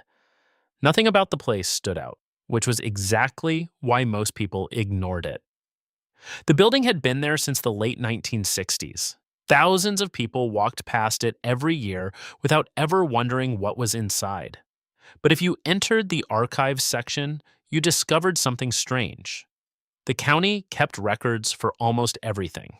Property transfers, road construction, business permits, demolished structures, land disputes, abandoned mines, forgotten cemeteries, entire lives reduced to folders and filing cabinets. After a while, you start noticing something. People disappear, records don't. A person's house can burn down, their business can fail, their family can move away, but somewhere inside a filing cabinet, a paper trail remains, and that was exactly what made the email so disturbing. Because when I looked at the photograph again, I recognized the door, not from memory, from work. The door existed inside the old records building, at least it had, before demolition. The problem was, that hallway wasn't on any floor plan. I know because I checked, twice. The first time I saw the photograph, I assumed it had been edited. The second time, I started getting nervous, because hidden behind me in the picture was a room number. A small metal plaque mounted beside the door, room 47. I knew every room inside that building, or at least I thought I did. There had never been a room 47, not on any blueprint, not on any emergency map, not on any inspection report, nothing. Yet there it was, visible in the photograph, clear as day, room 47. And beneath the room number was a sign that made my stomach tighten immediately. Records Retention Archive. I had never heard of it. Nobody in our department had ever mentioned it. And according to every official document I could find, it didn't exist. That should have been the end of the mystery. Except 20 minutes later, I received a second email. No message, no explanation, just another photograph. This one showed the inside of room 47. Rows of filing cabinets stretching into darkness. Thousands of folders. Thousands. And attached to the front of one cabinet was a single yellow sticky note. A note written by hand. Only 3 words. Start with yours. For several seconds, I simply stared at the screen, then I zoomed in, closer, closer, until the cabinet label became readable because taped to the front drawer was a file tab, and written across that tab was my full name.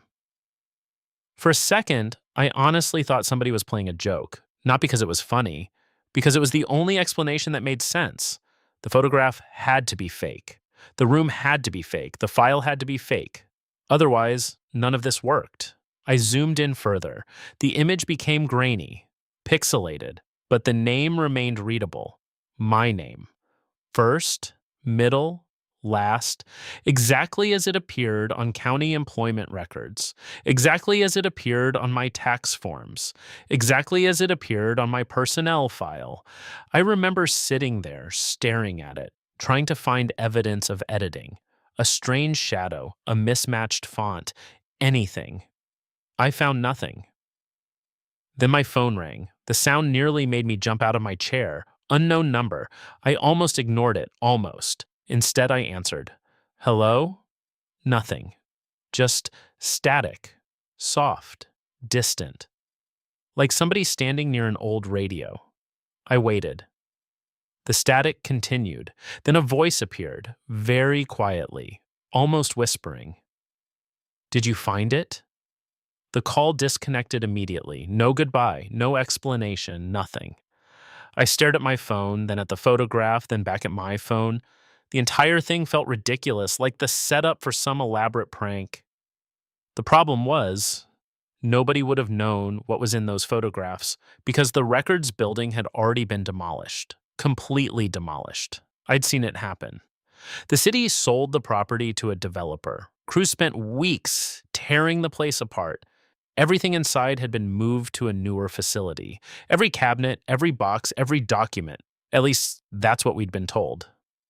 I opened the second photograph again. The rows of cabinets stretched far beyond the edge of the image. Thousands of files. Thousands. The room looked enormous, far larger than any storage area I'd ever seen in the building. Then I noticed something else. Near the bottom right corner, almost hidden in the shadows, a timestamp. 11:38 p.m., tonight's date. My stomach tightened immediately, because that meant one of two things. Either somebody had taken the photograph tonight, or somebody wanted me to believe they had. Neither possibility felt good. I spent the next hour trying to trace the email. Pointless. The address bounced through multiple servers. Nothing useful, no sender information, no location, nothing. Eventually, I shut down my computer. Tried to sleep. Failed. Every time I closed my eyes, I saw the file cabinet, the sticky note, the folder with my name. Around 3 in the morning, I finally gave up, made coffee, sat in my kitchen, and started reviewing old building records. If Room 47 existed, it had to exist somewhere. Buildings don't grow extra rooms. Somebody would have documented it somewhere. Eventually, I found the original architectural plans from 1968, the very first blueprints, the plans used before construction even started. Most of the layout matched the building I remembered: offices, archives, mechanical rooms, storage areas. Everything looked normal. Until I reached the basement level, then I noticed something strange. There was a section missing, not removed, not blacked out, missing. Like somebody had cut a rectangle directly out of the blueprint. The gap measured approximately 30 feet wide, 20 feet deep, right beneath the center of the building. I stared at it for several seconds, then opened a second set of plans. Same thing, third set, same thing. The missing section appeared on every version. No explanation, no notes, no references, just an empty space where a room should have been. Then I found something even stranger, a construction amendment dated 1971, 3 years after the building opened. Most of the document discussed electrical upgrades, fire suppression systems, routine changes. Then one line caught my attention. Area 47 access modified per retention directive. I read it twice, then a third time. Area 47, not room 47. Area 47. The phrase appeared nowhere else in the document, no explanation, no diagrams, nothing. Just that one sentence. My coffee suddenly tasted terrible, because for the first time all night, I had evidence. Real evidence. Something called Area 47 had existed, at least at some point, and somebody had gone to considerable effort to erase it. The sun was coming up when another email arrived. No subject line, no message, just a single attachment. A scanned document. The file opened immediately. Personnel records, old personnel records. The page looked decades old, yellowed, worn, stamped confidential. The employee name at the top made my pulse quicken. Thomas Kelly, Records Retention Supervisor, date of hire 1971, date of separation, blank, no termination, no retirement, no resignation, nothing. Then I reached the bottom of the page, the emergency contacts section, and my blood ran cold because listed under next of kin was my father's name. My father had never worked for the county, never worked in archives, never mentioned Thomas Kelly. Yet somehow, 40 years before I started working there, their records were connected. And scribbled across the bottom of the page in red ink were 7 words. He took the keys into Area 47. For several seconds, I couldn't move, couldn't think, couldn't even understand what I was looking at. Then my phone vibrated. A text message, unknown number, only one sentence. No greeting, no explanation, just, they demolished the building before they found the room. I read the message 3 times, then a fourth. The words didn't change. They demolished the building before they found the room. For a while, I just sat there staring at my phone. The sun was coming up. Morning traffic was beginning outside my apartment. People were starting normal days. And somehow, I was sitting in my kitchen, reading messages about a room that officially didn't exist, a room hidden inside a building that no longer existed. I should have gone to the police. Looking back, I know that. But here's the problem. What exactly was I supposed to tell them? Someone was sending me photographs. Someone knew about Area 47. Someone had access to personnel records from 50 years ago. None of that was illegal by itself. Strange? Absolutely. Criminal? Not necessarily. So instead of calling the police, I went to work, which turned out to be a mistake. Because somebody was already waiting for me. His name was Arthur. 72 years old, part-time records specialist, worked 2 days a week.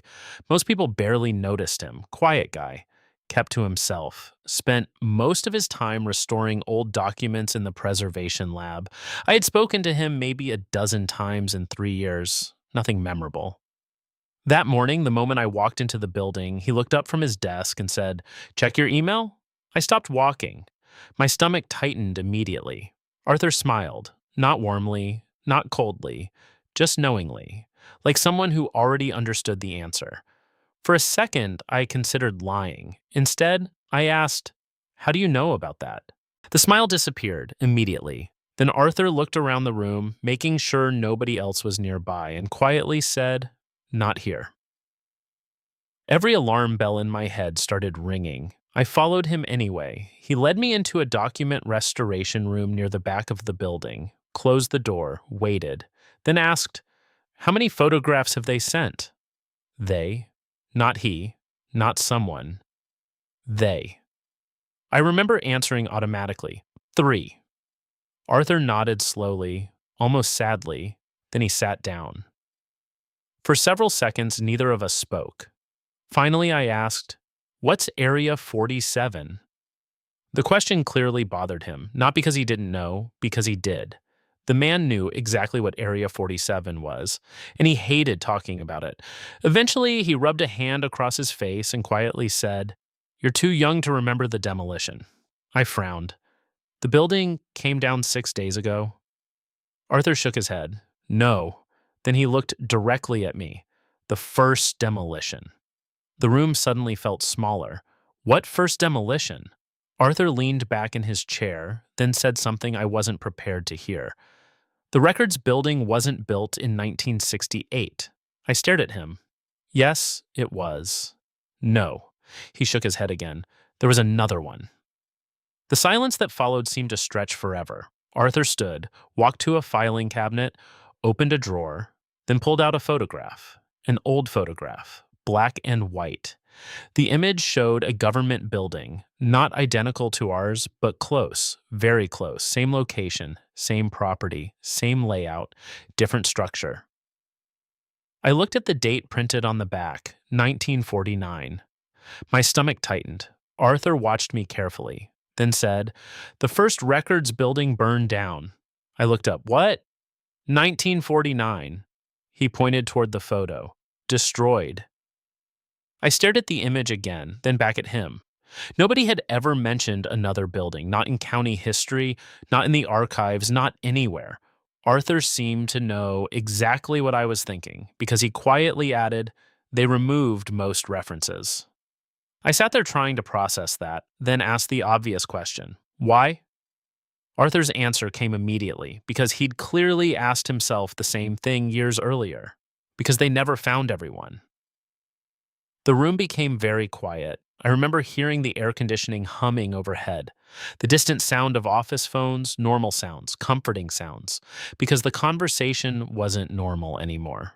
Arthur looked toward the door, then lowered his voice. 23 people. I felt a chill run through me. People died? Arthur nodded. Officially. That word bothered me. Officially. Then he continued. Workers. Firefighters. County staff. He paused. And one record supervisor. I already knew the name before he said it. Somehow. Maybe because I'd been thinking about that personnel file all morning. Maybe because part of me already expected it. Arthur looked directly at me, then quietly said, Thomas Kelly. The room felt completely still. The same name from the personnel record, the same man connected to my father, the same man connected to Area 47. Arthur nodded slowly, then reached into his pocket, pulled out a small brass key, and placed it on the table between us. For several seconds, I simply stared at it. Old, heavy, worn smooth from decades of use. Then Arthur said something that immediately made my pulse quicken. The photographs aren't trying to scare you. I looked up. Arthur's expression had become serious, very serious. Then he pointed toward the key and quietly said, They're trying to get you there before somebody else does. Before I could ask what that meant, my phone vibrated again. Unknown sender, new email, new attachment. I opened it and immediately felt the blood drain from my face. The photograph showed the demolition site taken that morning, taken recently, the rubble, the machinery, the broken concrete. Everything looked exactly as it should, except for one thing. Near the center of the image, standing among the debris, was a man, black coat, gray hair, watching the camera. And even before I zoomed in, I recognized him. Because the man standing in the rubble wasn't a stranger. It was Thomas Kelly, the same Thomas Kelly who had officially died in 1949. For several seconds, I couldn't speak, couldn't move, couldn't even process what I was looking at. The photograph remained open on my phone. The demolition site, the rubble, the excavators, and standing in the middle of it all, a man who should have been dead for more than 70 years. Arthur saw my face immediately. What did they send? I handed him the phone. The moment he saw the photograph, every bit of color drained from his face. Not surprise, recognition, which somehow felt worse because it meant he knew exactly who he was looking at. Arthur stared at the image for several seconds, then quietly said, "Oh no." The words barely escaped his mouth. I looked at him. "You know him?" Arthur didn't answer immediately. Instead, he zoomed in. Closer. Closer. Until Thomas Kelly's face filled the screen. Then Arthur handed the phone back. His hand was shaking. Actually, shaking. And that terrified me, because Arthur wasn't the type of person who got rattled. The man spent his life handling records of murders, disasters, and investigations. Yet one photograph had completely unsettled him. Finally, he looked at me and asked, "Did the email start before or after the demolition?" The question felt oddly specific. After. Arthur closed his eyes, then muttered something under his breath. I only caught part of it. Not enough time. What? Arthur looked up. The expression on his face had changed. Not fear, urgency, real urgency. Then he pointed toward the brass key. Take that. I stared at him. What does it open? Arthur immediately shook his head. Wrong question. The answer irritated me. Then what's the right question? Arthur leaned forward, then quietly said, What happens if somebody else finds it first? The room went silent. My phone vibrated again. A new email. Neither of us wanted to open it. But I did anyway. The attachment loaded. Another photograph. This one wasn't taken outside. It showed an underground room, concrete walls, dust-covered shelves, metal filing cabinets, hundreds of them, maybe thousands. The image looked familiar, not because I'd been there, because it resembled the room from the previous photographs. Area 47. Only this time, something was different. One cabinet drawer stood open, and scattered across the floor were hundreds of personnel files. The camera had captured them clearly: names, employee records, photographs, dates, everywhere, as if somebody had searched the room in a hurry. Then I noticed the message, written across the photograph itself, large black letters. He found the index. Arthur stood up immediately. The speed of his reaction startled me. What does that mean? His answer came instantly. That's bad. Arthur. He looked directly at me, and for the first time since this started, he seemed genuinely frightened. Not for himself, for me. Then he quietly said, "If he found the index, he'll know where yours is." The room felt completely still. I stared at him. My what? Arthur looked away, which was all the answer I needed, because suddenly I understood something. The personnel file, the photograph, my father's name, the folder with my name on it, none of that had been random. Somehow, I already had a file.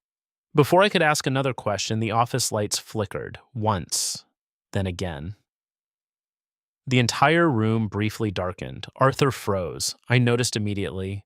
So did he. The building's backup generators never failed, not even during storms. Yet the lights flickered a third time, longer now. The hum of the fluorescent fixtures disappeared, returned, then disappeared again. Arthur slowly turned toward the ceiling, listening. The lights stabilized. For a moment, everything seemed normal again. Then we heard it, a loud metallic impact somewhere deep inside the archives building.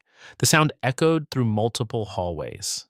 Heavy, violent, like a filing cabinet being tipped over. Both of us jumped. The noise was followed by another, then another, closer this time. Arthur's face went pale, immediately pale. He whispered, "No." Then he grabbed the brass key from the table, pushed it into my hand, and quietly said something that made my stomach drop.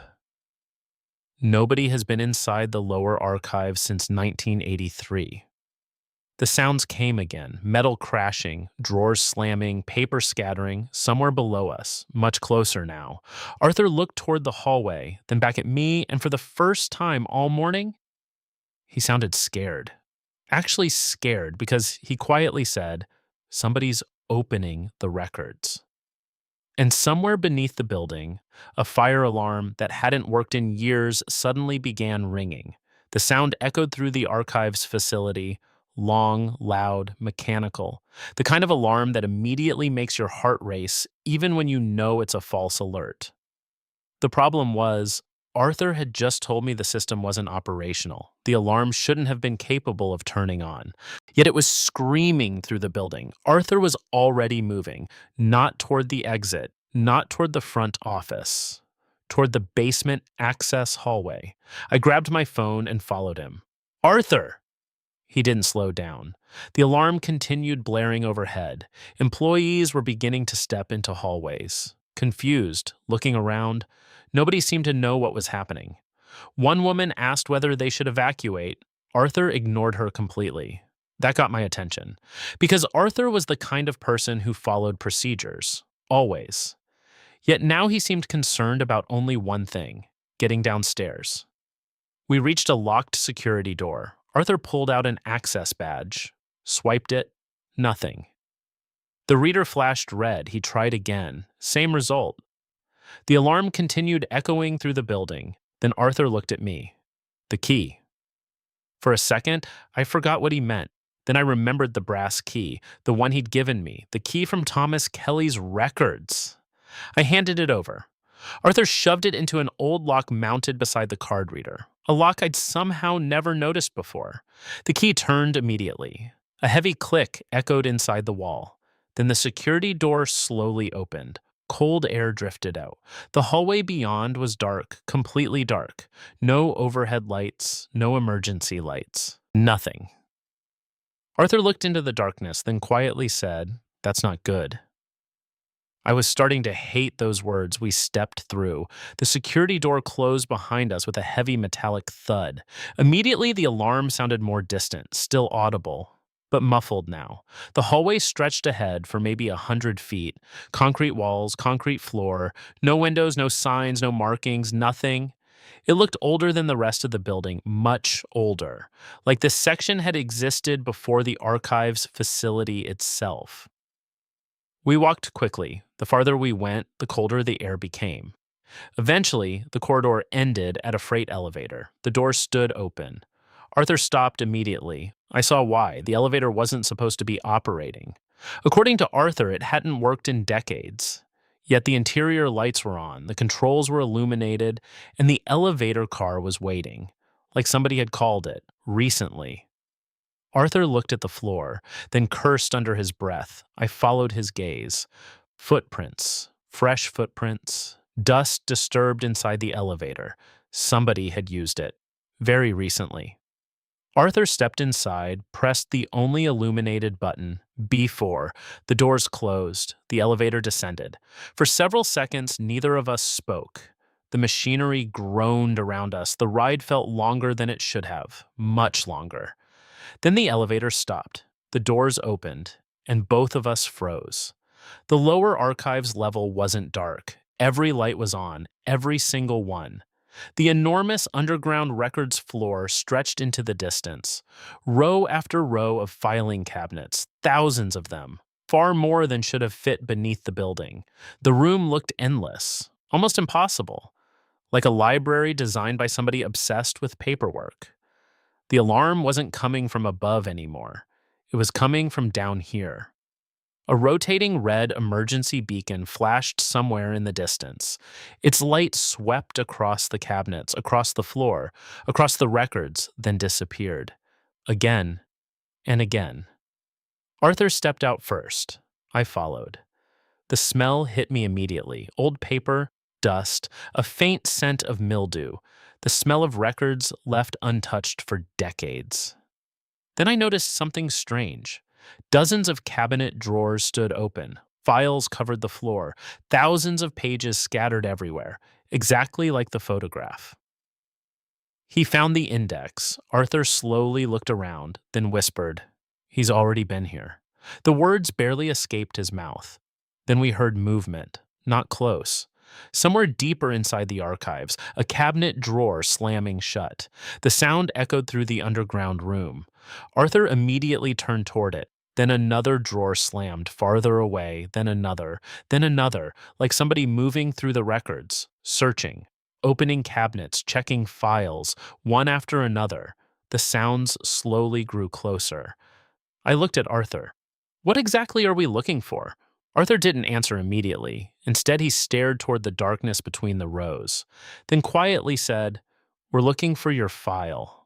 The alarm continued flashing red, the drawers continued slamming, and somewhere among thousands of forgotten records, someone was searching for me. Then a cabinet tipped over. The crash echoed through the underground archives, and a calm male voice drifted through the darkness, a voice neither of us had heard before, a voice that sounded strangely pleased. And the first thing it said was, "I knew you'd come eventually." The voice echoed between the rows of filing cabinets, calm, controlled, not loud. Yet somehow it seemed to come from everywhere at once.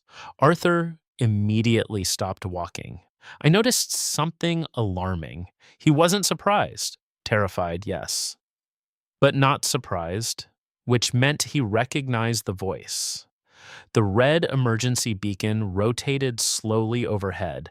Its light swept across thousands of cabinet drawers, across stacks of scattered files, across empty aisles disappearing into darkness, then vanished again. The voice continued, "You took longer than your father." The words hit me like a punch. My father, not Thomas Kelly, not Area 47, my father. Arthur closed his eyes for a moment, almost like he'd hoped the conversation wouldn't go there. Then the voice laughed softly, a tired laugh, the kind someone makes after waiting a very long time. Though to be fair, a cabinet drawer slammed shut somewhere to our left. He already knew where to look. My pulse was pounding now. I stepped forward before Arthur could stop me. What are you talking about? The underground archives became quiet. For several seconds, there was no response. Then a figure appeared at the far end of an aisle, not clearly, just a silhouette standing motionless between the cabinets, watching us. The red light swept across him, then disappeared. The figure remained still, then the voice answered. The same thing Thomas Kelly was trying to tell him. Arthur immediately looked at me. Don't.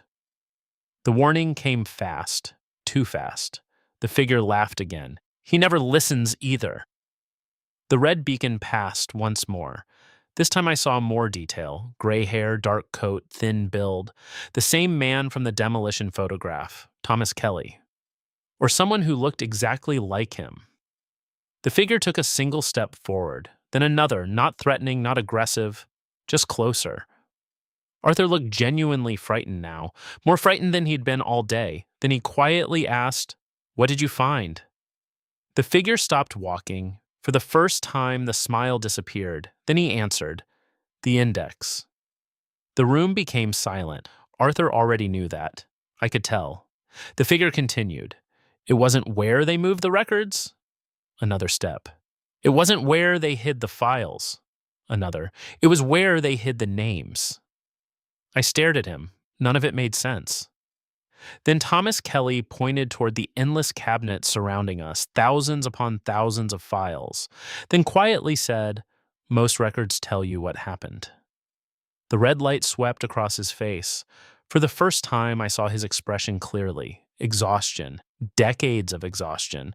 Then he pointed deeper into the archives, toward an area hidden by darkness. "Those records tell you what hasn't happened yet." Nobody spoke.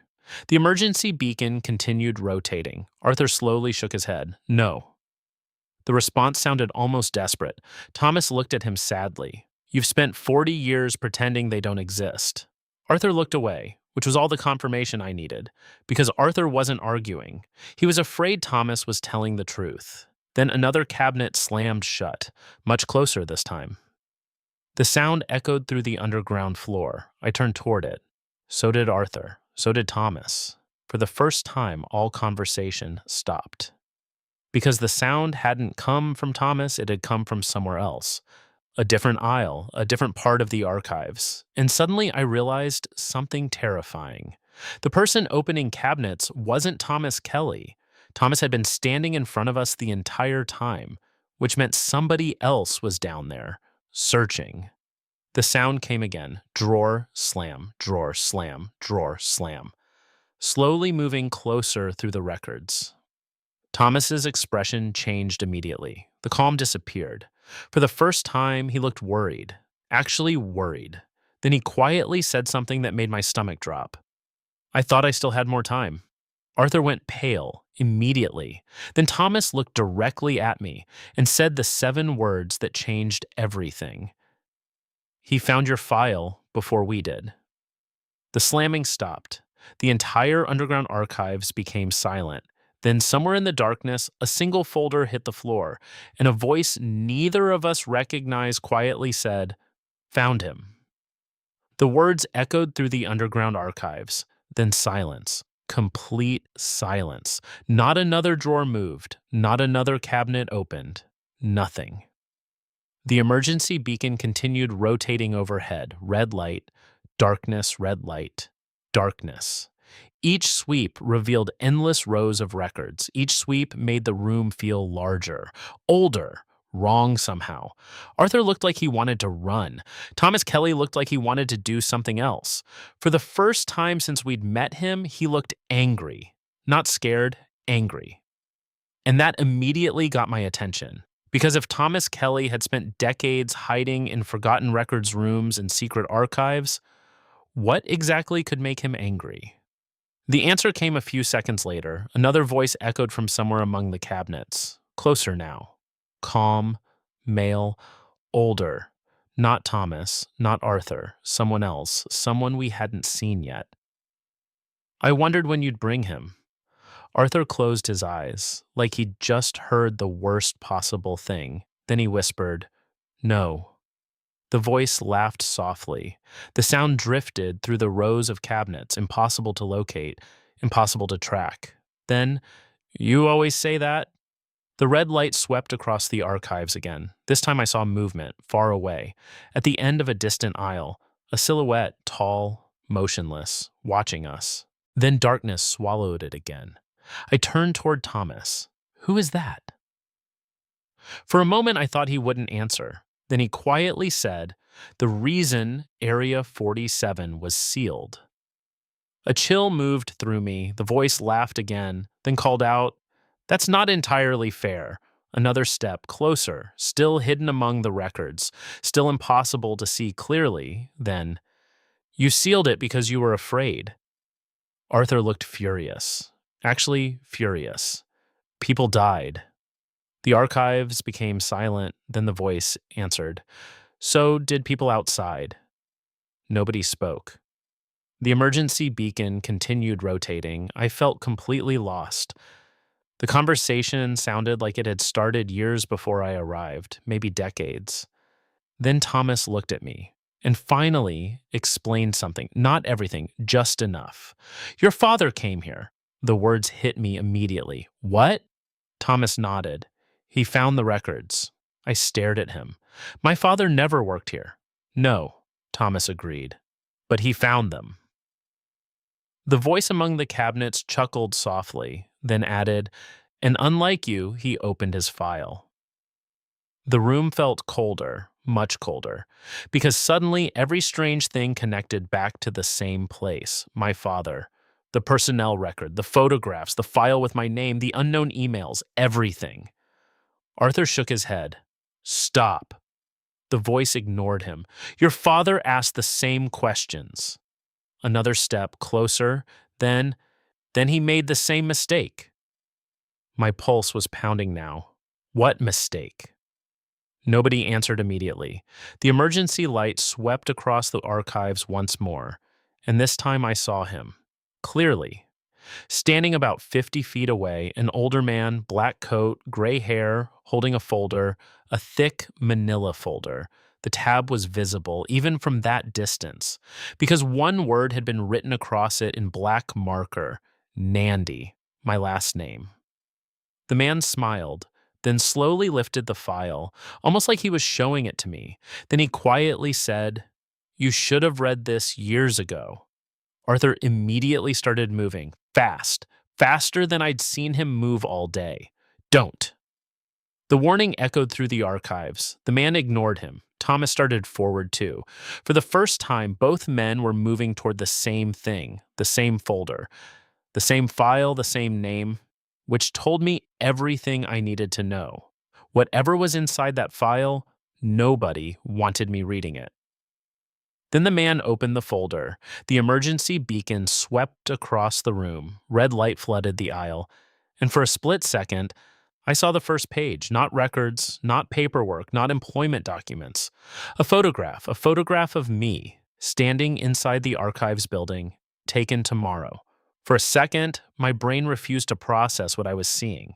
The photograph had only been visible for an instant, a fraction of a second, yet I knew exactly what I'd seen. My face, my clothes. The archives building, tomorrow's date. The impossible part wasn't the date, it was the expression.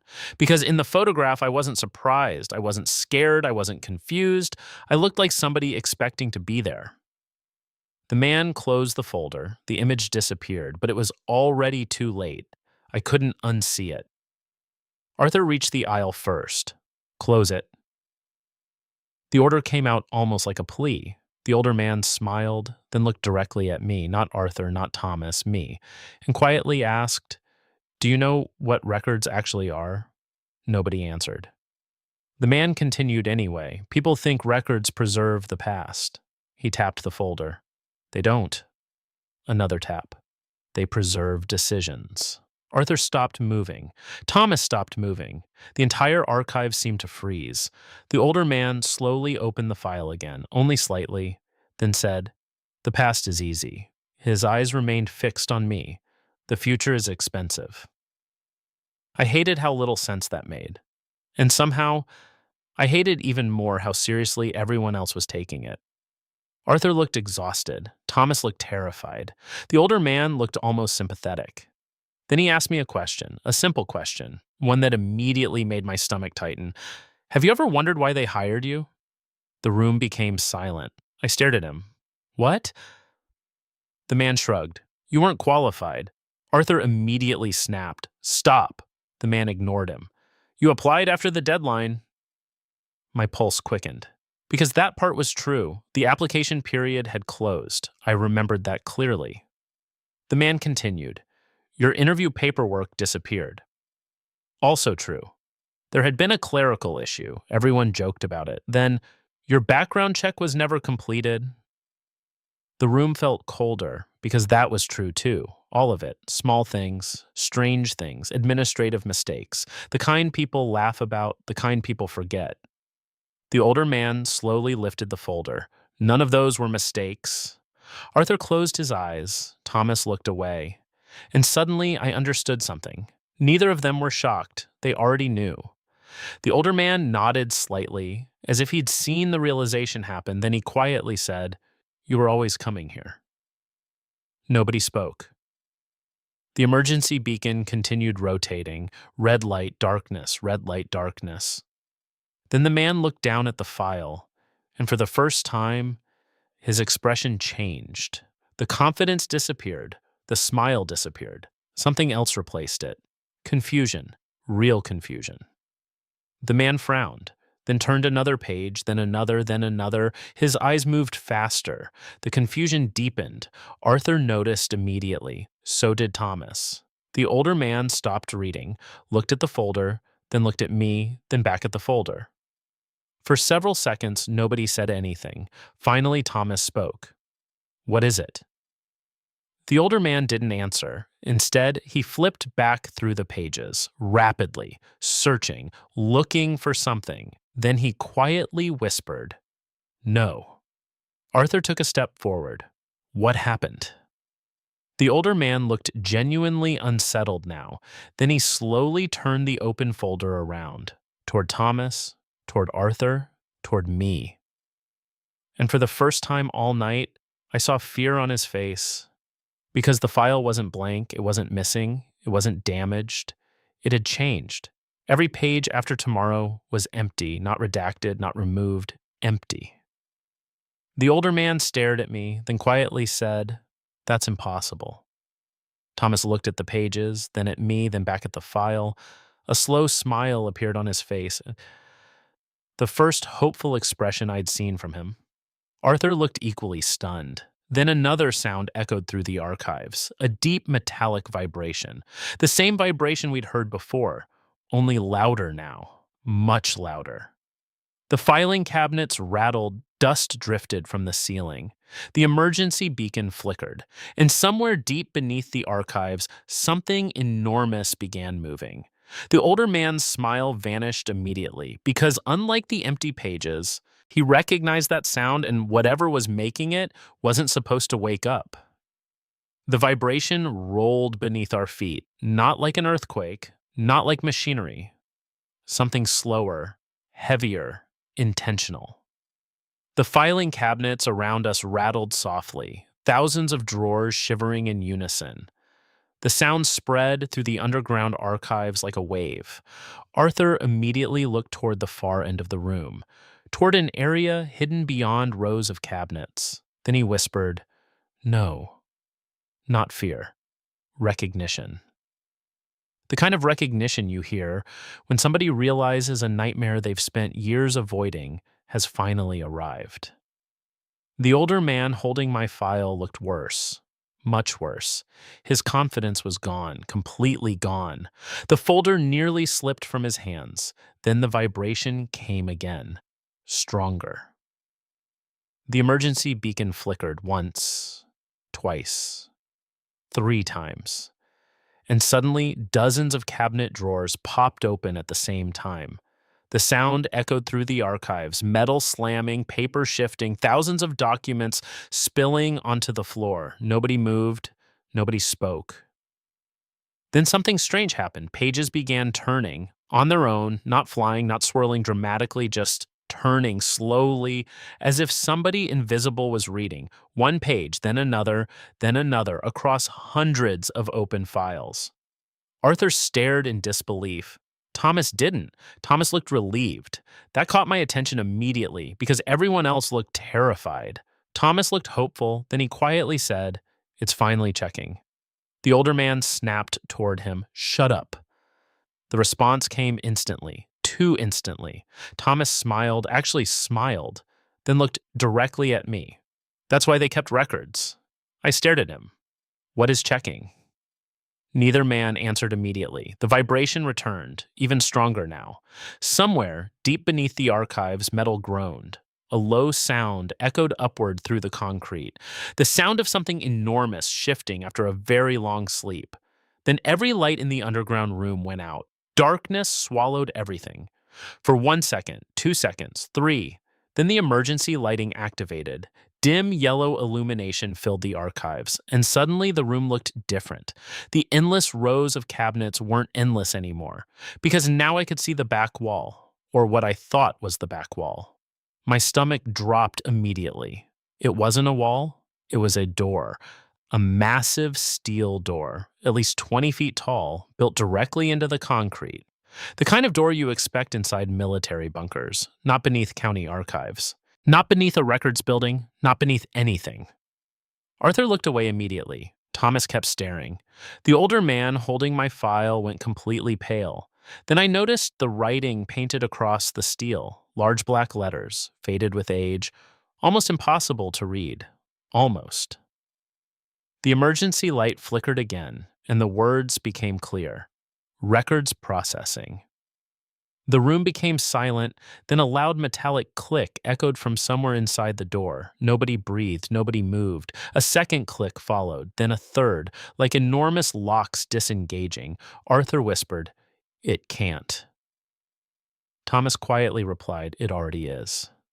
The older man suddenly shoved my file into my hands, hard, almost desperately. Then he grabbed my shoulder. For the first time all night, he sounded genuinely frightened. Not for himself, for me. He said, "Listen carefully." I stared at him. The vibration beneath the floor intensified. The giant steel door groaned, slowly beginning to move. Dust poured from the ceiling.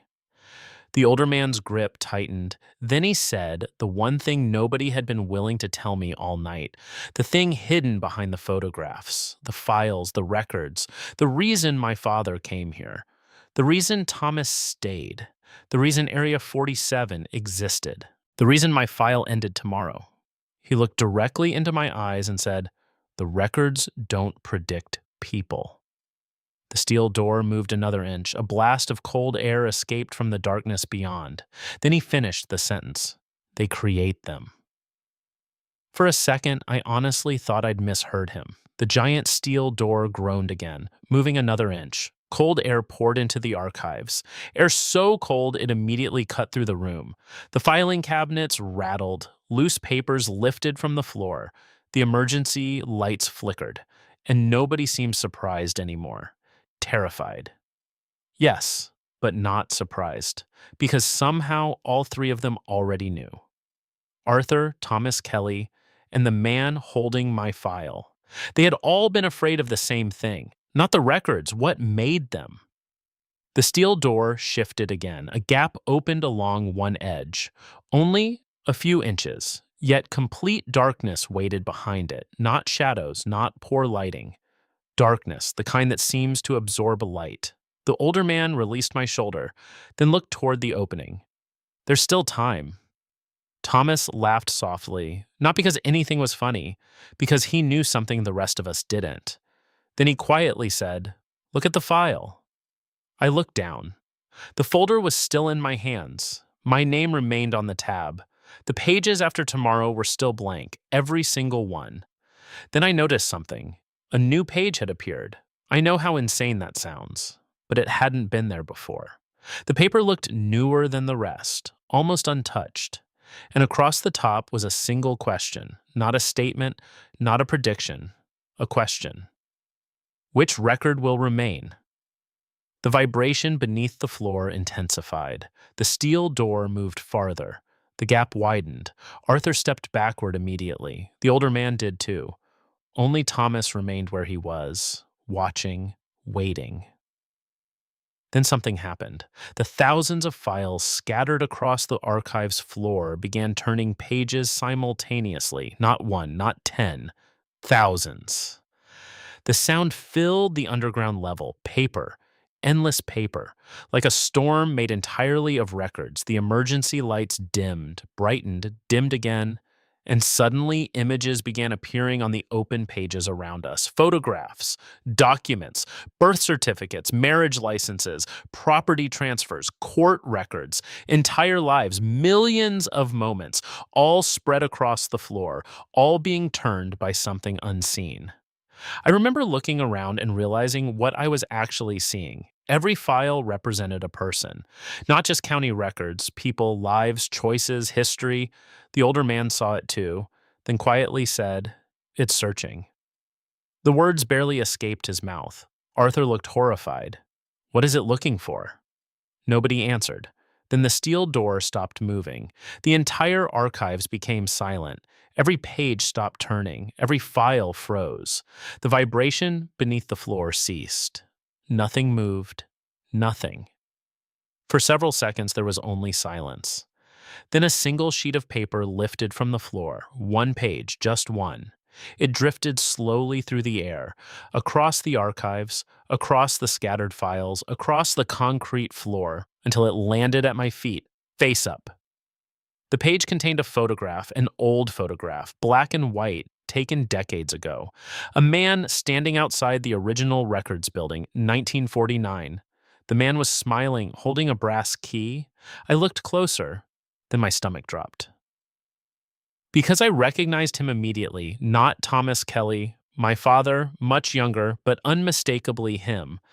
The date beneath the photograph was impossible, 1949, decades before he was born. The older man saw the photo. Arthur saw it too. Neither looked surprised, only defeated. Then I noticed writing beneath the image, a handwritten note, only one sentence. The wrong file was saved. The room became completely silent.